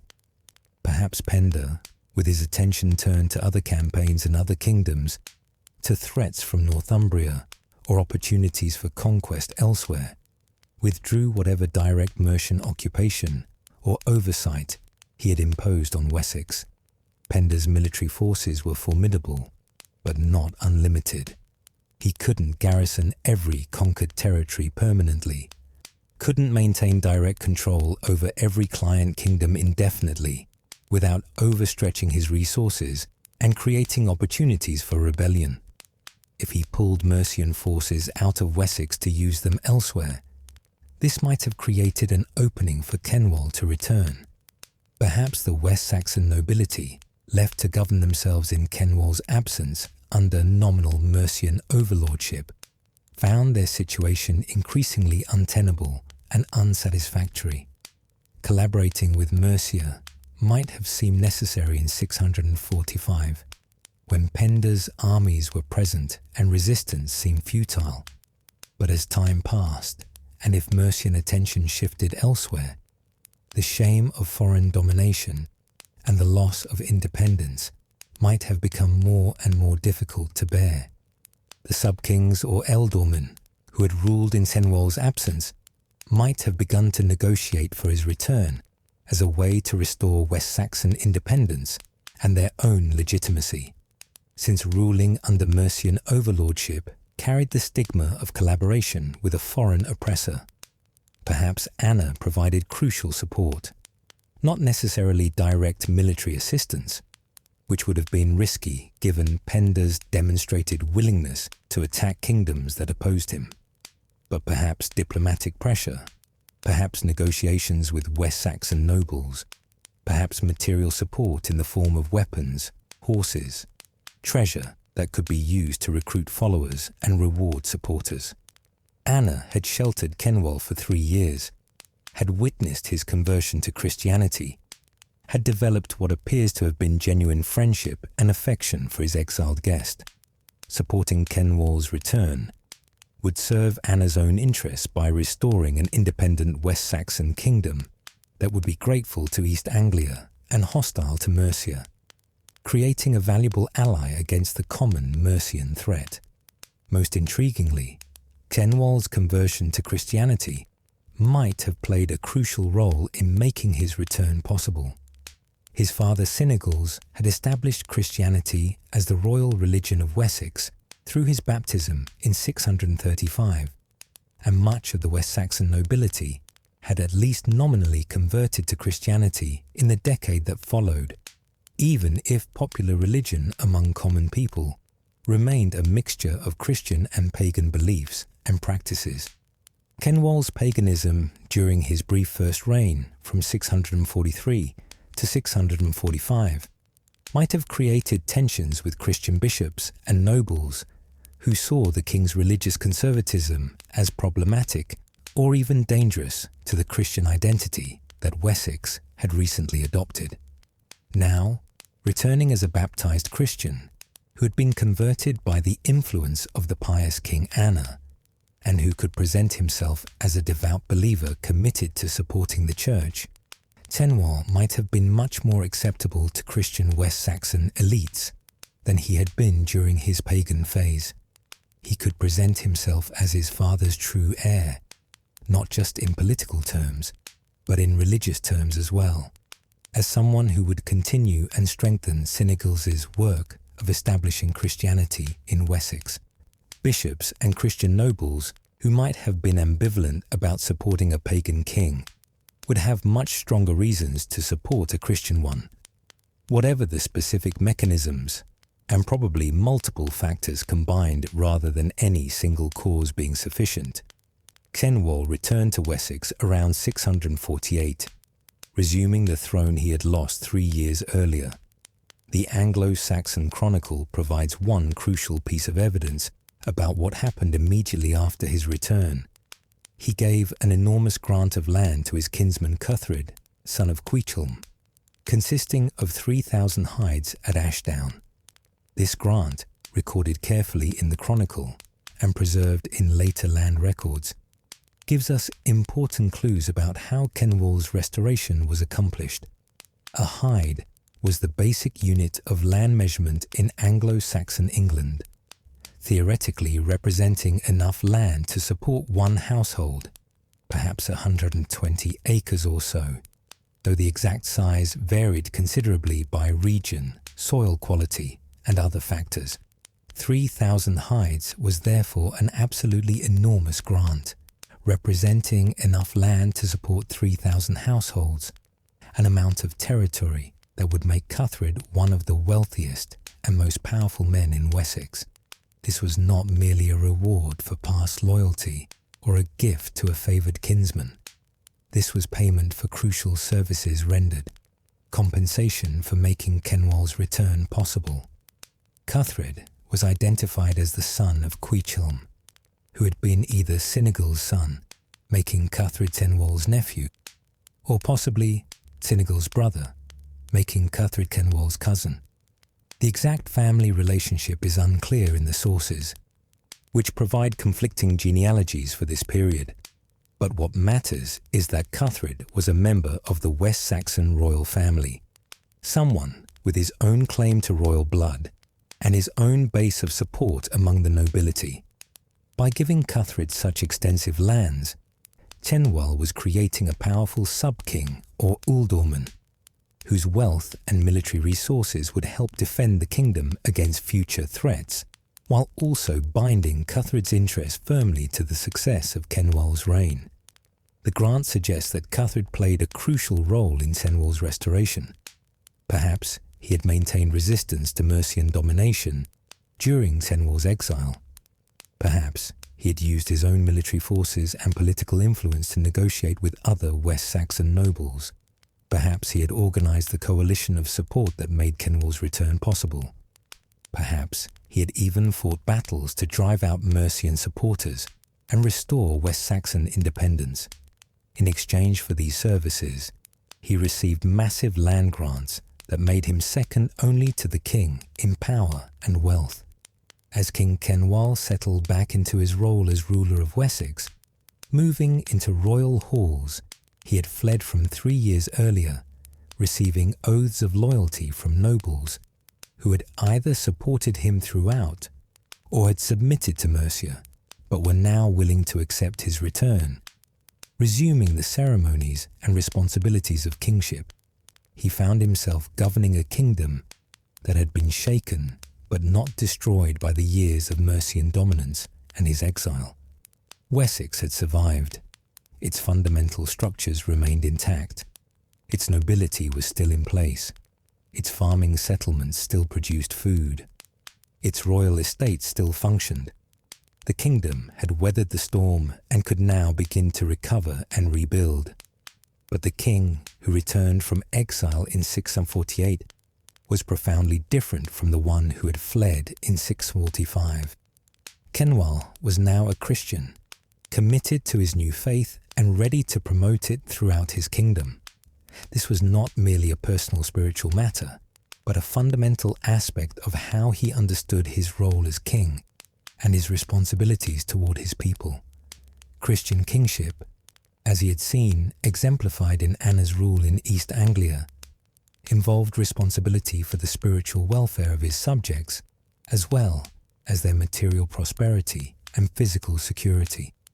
A Christian king was supposed to support the church, to found monasteries and endow bishoprics, to promote Christianity among his subjects, to rule with justice and mercy as God's representative on earth, accountable ultimately to divine judgment for how he used his power. One of Cenwalh's first significant acts upon his return, and one of the most important and consequential decisions of his entire reign, was to commission the building of a church that would become one of the most significant religious sites in all of England, the Old Minster at Winchester. The Anglo-Saxon Chronicle and other sources tell us that Cenwalh commanded the old church at Winchester to be built in the name of St. Peter, establishing what would become the Cathedral Church of Wessex and eventually one of the great centres of English Christianity for centuries to come. Winchester had been an important town since ancient times, its significance stretching back long before the Anglo-Saxons arrived in Britain. Known to the Romans as Venta Belgarum, it had been a major administrative centre during the imperial period, one of the provincial capitals of Roman Britain. The Romans had built substantial stone walls around the town, parts of which still stood in Cenwalh's time and would continue to stand for centuries more. They had laid out a street grid following Roman urban planning principles, built public buildings including a forum and possibly baths, constructed houses and shops, created all the infrastructure of Roman urban civilization. Though the town had declined significantly after the Roman withdrawal in the early 5th century, urban life generally collapsed in Britain during the chaotic centuries that followed Rome's fall. Winchester retained importance due to its strategic location in the heart of what would become Wessex, its defensible position within its Roman walls, and the survival of some Roman structures and the street plan that oriented later development. By deciding to build a major church in Winchester and establish it as a royal minster, a church with special status, supported directly by the king, served by a community of priests, Cenwalh was making multiple important statements simultaneously. He was declaring that Winchester would be the religious centre of his kingdom, the primary seat of Christian authority in Wessex. He was demonstrating his personal commitment to Christianity through lavish patronage of church building and ecclesiastical establishment. He was connecting Wessex to the wider Christian world by dedicating the church to Saint Peter, the chief of Christ's apostles, the rock upon which Jesus said he would build his church, the traditional founder of the church at Rome, and therefore the ultimate source of Christian authority in Western Europe. The decision to dedicate the church specifically to Saint Peter was significant and meaningful. Peter was not just another saint, but the Prince of the Apostles, the one to whom Christ had given the keys of the kingdom of heaven, the figure whom the Bishop of Rome, the Pope, claimed as his predecessor and the source of his authority over the church. By dedicating Winchester's great church to Saint Peter, Cenwalh was connecting Wessex firmly to Roman Christianity, to the mainstream tradition of the Western Church, to the ecclesiastical authority centered in Rome. This was important because there were still differences and debates between Roman and Celtic Christian traditions in Britain. Differences about how to calculate the date of Easter, about monastic practices, about ecclesiastical organization and authority. By choosing Peter as the patron saint of Winchester's church, Cenwalh was declaring that Wessex would follow Roman rather than Celtic practices, the actual structure of the Old Minster, as the Winchester church would later be called to distinguish it from the new minster built nearby in the 10th century, was probably relatively modest by later medieval standards, but impressive by the standards of 7th century Anglo-Saxon England. It was likely constructed primarily of timber, though possibly with some stone elements if suitable stone could be quarried or salvaged from Roman ruins, and if skilled stonemasons could be found to work it. The building was probably designed in the form of a cross, a central nave where worshippers would gather, transepts extending to the north and south, and an apse at the eastern end containing the altar, all oriented with the altar at the east, following Christian tradition that prayer should face toward Jerusalem and the rising sun, symbol of Christ's resurrection. The interior would have been relatively plain compared to the elaborate decoration of later medieval churches, but there would have been some ornamentation appropriate to a royal foundation. The altar would have been covered with expensive cloths, possibly silk or fine linen, perhaps decorated with gold thread embroidery. There would have been candles, expensive items in an age before cheap lighting, making their use in church a sign of devotion and sacrifice. There might have been painted decorations on the walls, perhaps geometric patterns or possibly figural images depicting biblical scenes or saints if skilled painters could be found. Certainly, there would have been a crucifix, the central symbol of Christianity, showing Christ's sacrifice on the cross. There might have been gospel books, their pages made of precious vellum, calfskin, their texts written in beautiful script by skilled scribes, their covers perhaps decorated with metalwork and jewels, if the church could afford such luxury. The foundation of the old minster marked Winchester as special, as chosen by the king to be the ecclesiastical heart of Wessex, but the church's significance would grow enormously over the following decades and centuries. Later sources sometimes give the foundation date as 648, which would mean Cenwalh built the church immediately upon his return from exile, while other sources prefer 1660, suggesting the foundation came later, after his reign had been more firmly established. This chronological uncertainty is frustrating, but ultimately less important than the fact that Cenwalh was responsible for establishing Winchester as the ecclesiastical capital of Wessex, a position it would retain long after his death. The old minster would be expanded and rebuilt numerous times over the following centuries. It would become the burial place of West Saxon and later English kings, their bodies interred in tombs within the church or in the grounds around it. It would house the shrine of Saint Swithin, one of Cenwalh's successors as Bishop of Winchester, whose relics would draw countless pilgrims seeking miraculous healing and divine intercession. It would grow into one of the largest and most magnificent churches in Europe before being demolished in 1093 to make room for the great Norman cathedral that still stands today. All of this future glory began with Cenwalh's decision to build a church in Winchester, to make this ancient Roman town the centre of Christian Wessex. But while Cenwalh was working to establish Christianity firmly in his restored kingdom, the larger political situation in Anglo-Saxon England remained dominated by the power and menace of King Penda of Mercia. The great pagan warrior king continued his campaigns, continued his pattern of aggression against neighbouring kingdoms, continued killing rival rulers and expanding Mercian power. For Cenwalh, who had been one of Penda's victims, who had lost his kingdom to Mercian invasion, who had spent 3 years in exile because of Penda's vengeance, the threat from Mercia remained ever present and dangerous. Even though he had regained his throne, even though he was back in power, Cenwalh knew that Penda could attack again at any time, that West Saxon independence remained precarious as long as the mighty Mercian king lived. In 654, just a few years after Cenwalh's return to power, Penda launched another invasion of East Anglia, the kingdom that had sheltered Cenwalh during his exile. This attack had tragic consequences for King Anna, the pious Christian ruler who had welcomed Cenwalh into his court, who had influenced his conversion to Christianity, who had treated him with kindness and honour during those difficult years of exile.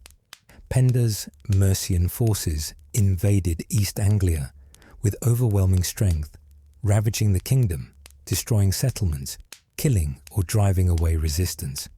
At the Battle of Bulkamb, fought somewhere in Suffolk, near the village of Blythburgh, not far from the North Sea coast, Penda's army met the East Anglian forces led by King Anna himself. The East Anglians fought bravely. They had good reason to fight desperately, knowing what Mercian victory would mean, knowing Penda's reputation for ruthlessness and violence, but they were no match for Penda's hardened warriors and superior numbers. The battle was a decisive Mercian victory, one of many that Penda had won over his long and successful military career. The East Anglian army was shattered, scattered, destroyed as an effective fighting force. King Anna was killed in the battle. His body left on the battlefield among the dead and dying. His reign ended by Mercian violence, just as previous East Anglian kings had been killed by Penda's armies in earlier campaigns. For Anna's family, for the East Anglian people, for the Christian community that had flourished under his pious rule, his death was a catastrophe. One of the most admirable and holy Christian kings in Anglo-Saxon England was dead, killed by the pagan conqueror who seemed unstoppable, who had now killed yet another rival king, adding Anna to the grim list that included Edwin, Sigebert, Ecgric, and Oswald. For Cenwalh, hearing the news of Anna's death in his restored kingdom of Wessex, the loss must have struck with particular force and personal grief. This was the man who had offered him refuge when he was friendless and exiled, who had provided shelter and protection when Cenwalh had nowhere else to turn, who had created the environment where Cenwalh discovered Christian faith and was baptized into the new religion. Anna had treated him with honor and kindness, had perhaps stood as his godfather at his baptism, had supported his eventual return to Wessex. The debt Cenwalh owed to Anna was incalculable. Material debt for years of food and shelter, political debt for supporting his restoration, spiritual debt for influencing his conversion. Now Anna was dead, killed by the same Penda who had driven Cenwalh into exile, and there was nothing Cenwalh could do to help or avenge him. Wessex was not strong enough to challenge Mercia militarily, not powerful enough to avenge wrongs done to allied kings. Cenwalh could only order prayers to be said for Anna's soul in the church at Winchester, could endow masses for the repose of the dead king's spirit, could perhaps vow to never forget the debt he owed to the East Anglian ruler, who had given him sanctuary in his darkest hour. Anna's brother Ethelhere succeeded him as King of East Anglia, but Ethelhere appears to have been under Mercian influence or control, perhaps installed by Penda to ensure East Anglian subservience, perhaps forced to accept Mercian overlordship to avoid further devastation of his kingdom. The East Anglia that had once offered sanctuary to Cenwalh was now itself a Mercian client state, no longer independent, no longer able to resist Mercian demands. Penda's power seemed to have reached its absolute peak. He dominated central and eastern England, had defeated or intimidated all his neighbours, controlled a vast network of client kingdoms and subject territories, appeared virtually invincible.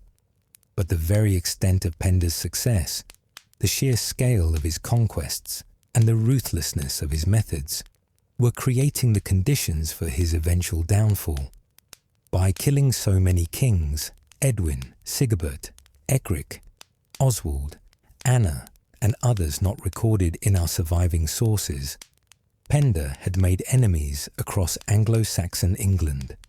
By constantly waging aggressive war, by refusing to accept any limits to his ambitions, by demanding tribute and submission from neighbours who had once been independent, Penda had created widespread resentment and hatred.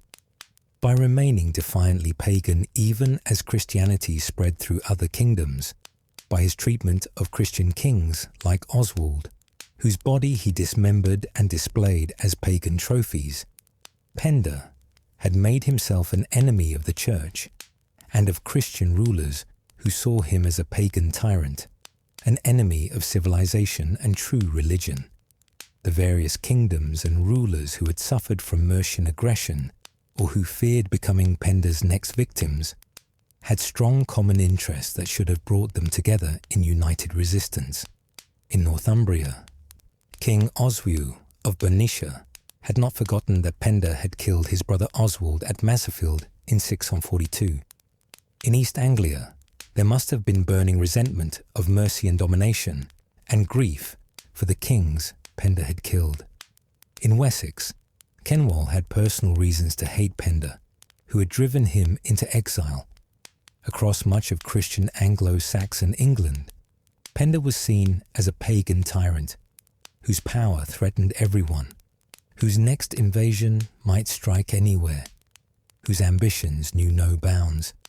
If these enemies could somehow unite effectively, if they could coordinate their resistance and combine their military forces, if circumstances should give them an opportunity to strike at Penda when he was vulnerable, then the seemingly invincible Mercian king might finally be challenged and defeated.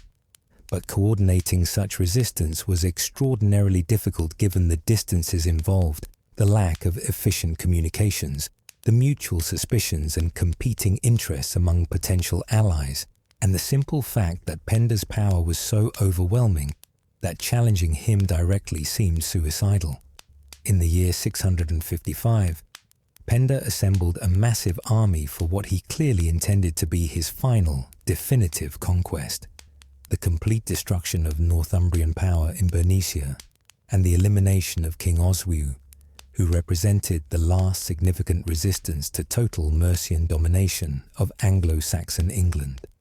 This was to be Penda's crowning achievement, the campaign that would make him unquestioned overlord of all the Anglo-Saxon kingdoms, the victory that would establish Mercian supremacy permanently and definitively.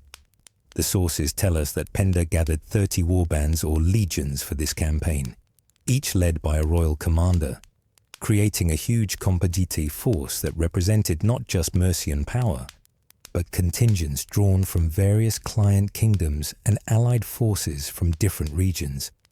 This was a coalition army on a scale rarely, if ever, assembled before in Anglo-Saxon England, a massive concentration of military power that must have seemed unstoppable.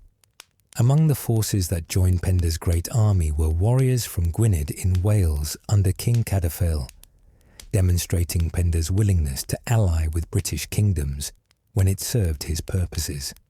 There were East Anglian forces under King Ethelhere, the puppet ruler Penda had installed or intimidated into submission after killing his brother Anna.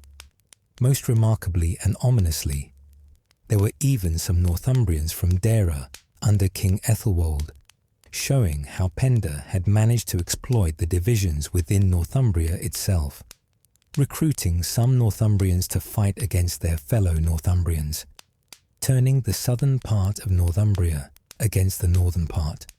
This ability to find collaborators and divide his enemies was one of Penda's greatest strengths as a political and military leader.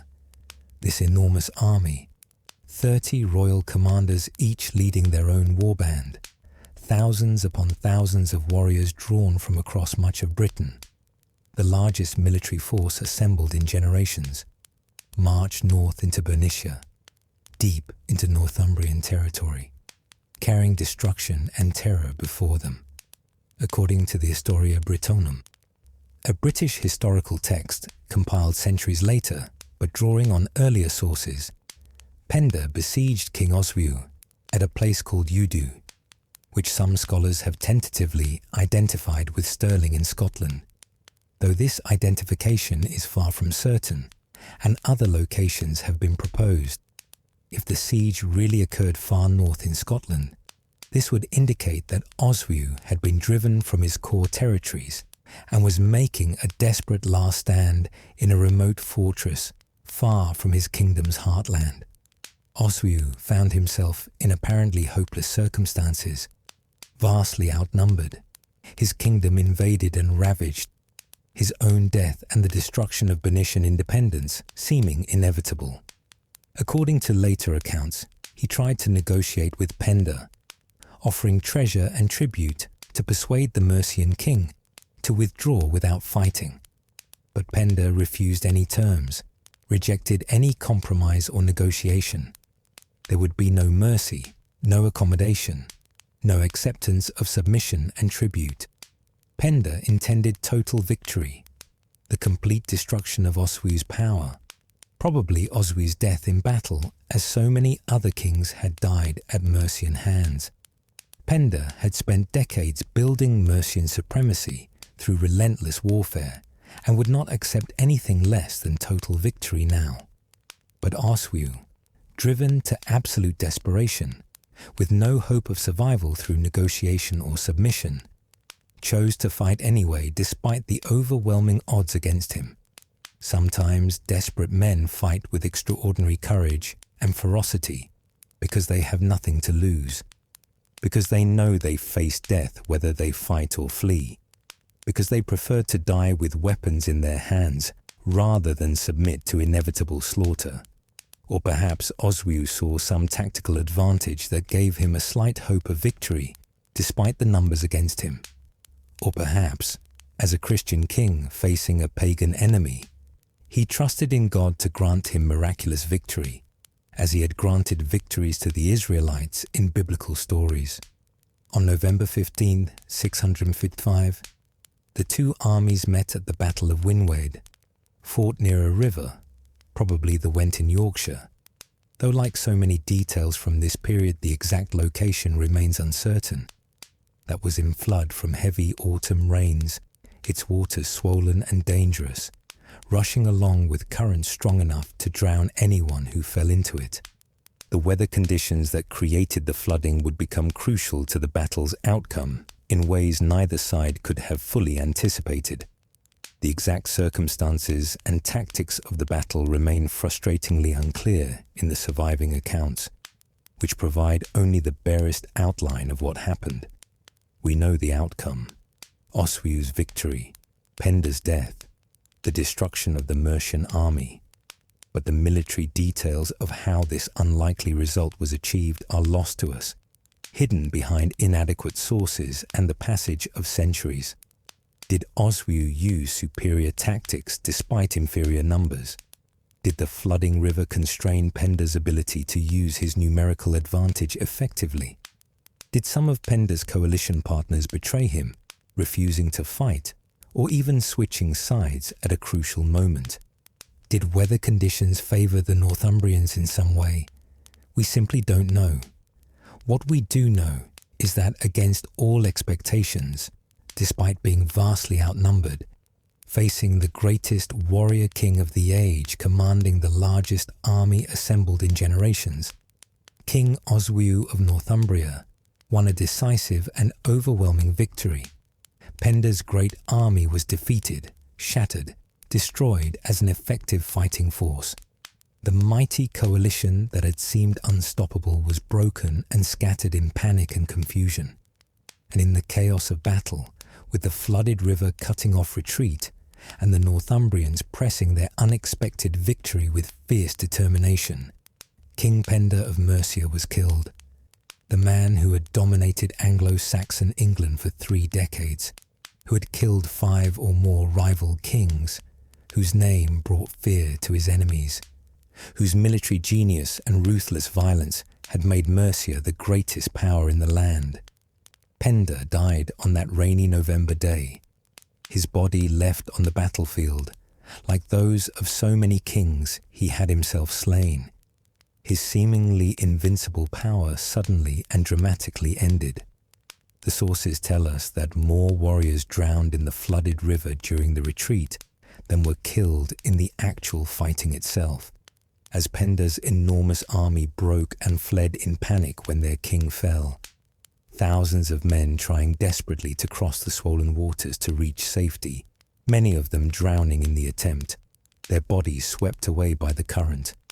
The Battle of Winchester became a catastrophe for Mercia. Not just a defeat, but an annihilation, destroying both the army and the aura of invincibility that had made Mercian power seem unchallengeable. King Ethelhere of East Anglia, who had brought his forces to fight for Penda, also died in the battle or in the subsequent flight, his reign ending in Mercian service, just as his brother Anna's reign had ended at Mercian hands. The puppet king who had collaborated with Mercia perished alongside his master. Many other nobles and commanders from various kingdoms died as well, their bodies lost in the river or left on the battlefield, their deaths marking the end of an era of Mercian supremacy. The news of Penda's death must have spread rapidly across Anglo-Saxon England, carried by survivors fleeing the battlefield, by traders and travellers passing along roads and rivers, by messengers sent from Oswiu's victorious court to announce the great victory. The news would have travelled to East Anglia, where the surviving nobility had to absorb the fact that both their recent kings were now dead and they needed to choose new leadership. It would have reached Kent and Sussex and Essex, smaller kingdoms that had lived in fear of Mercian aggression and could now breathe more easily. It would have arrived in Wales and in British kingdoms that had variously fought with or against Penda over the years, and the news would have reached Wessex, would have been brought to King Cenwalh perhaps as he held court at Winchester, or at one of his other royal estates, perhaps as he was overseeing the construction of the Old Minster, or attending to some other royal business. When Cenwalh learned that his enemy was dead, that the man who had driven him into exile and killed his protector King Anna was finally defeated and slain, we can only imagine his reaction. Perhaps there was triumph and satisfaction, the primitive joy of hearing that an enemy has met a bad end. Perhaps there was relief, the easing of a tension he had lived with for years, knowing that the threat of another Mercian invasion had suddenly become much less immediate and pressing. Perhaps there was gratitude to God, a sense that divine justice had finally been done, that the Christian God had delivered his enemies, including the pagan persecutor Penda, into the hands of death and judgment.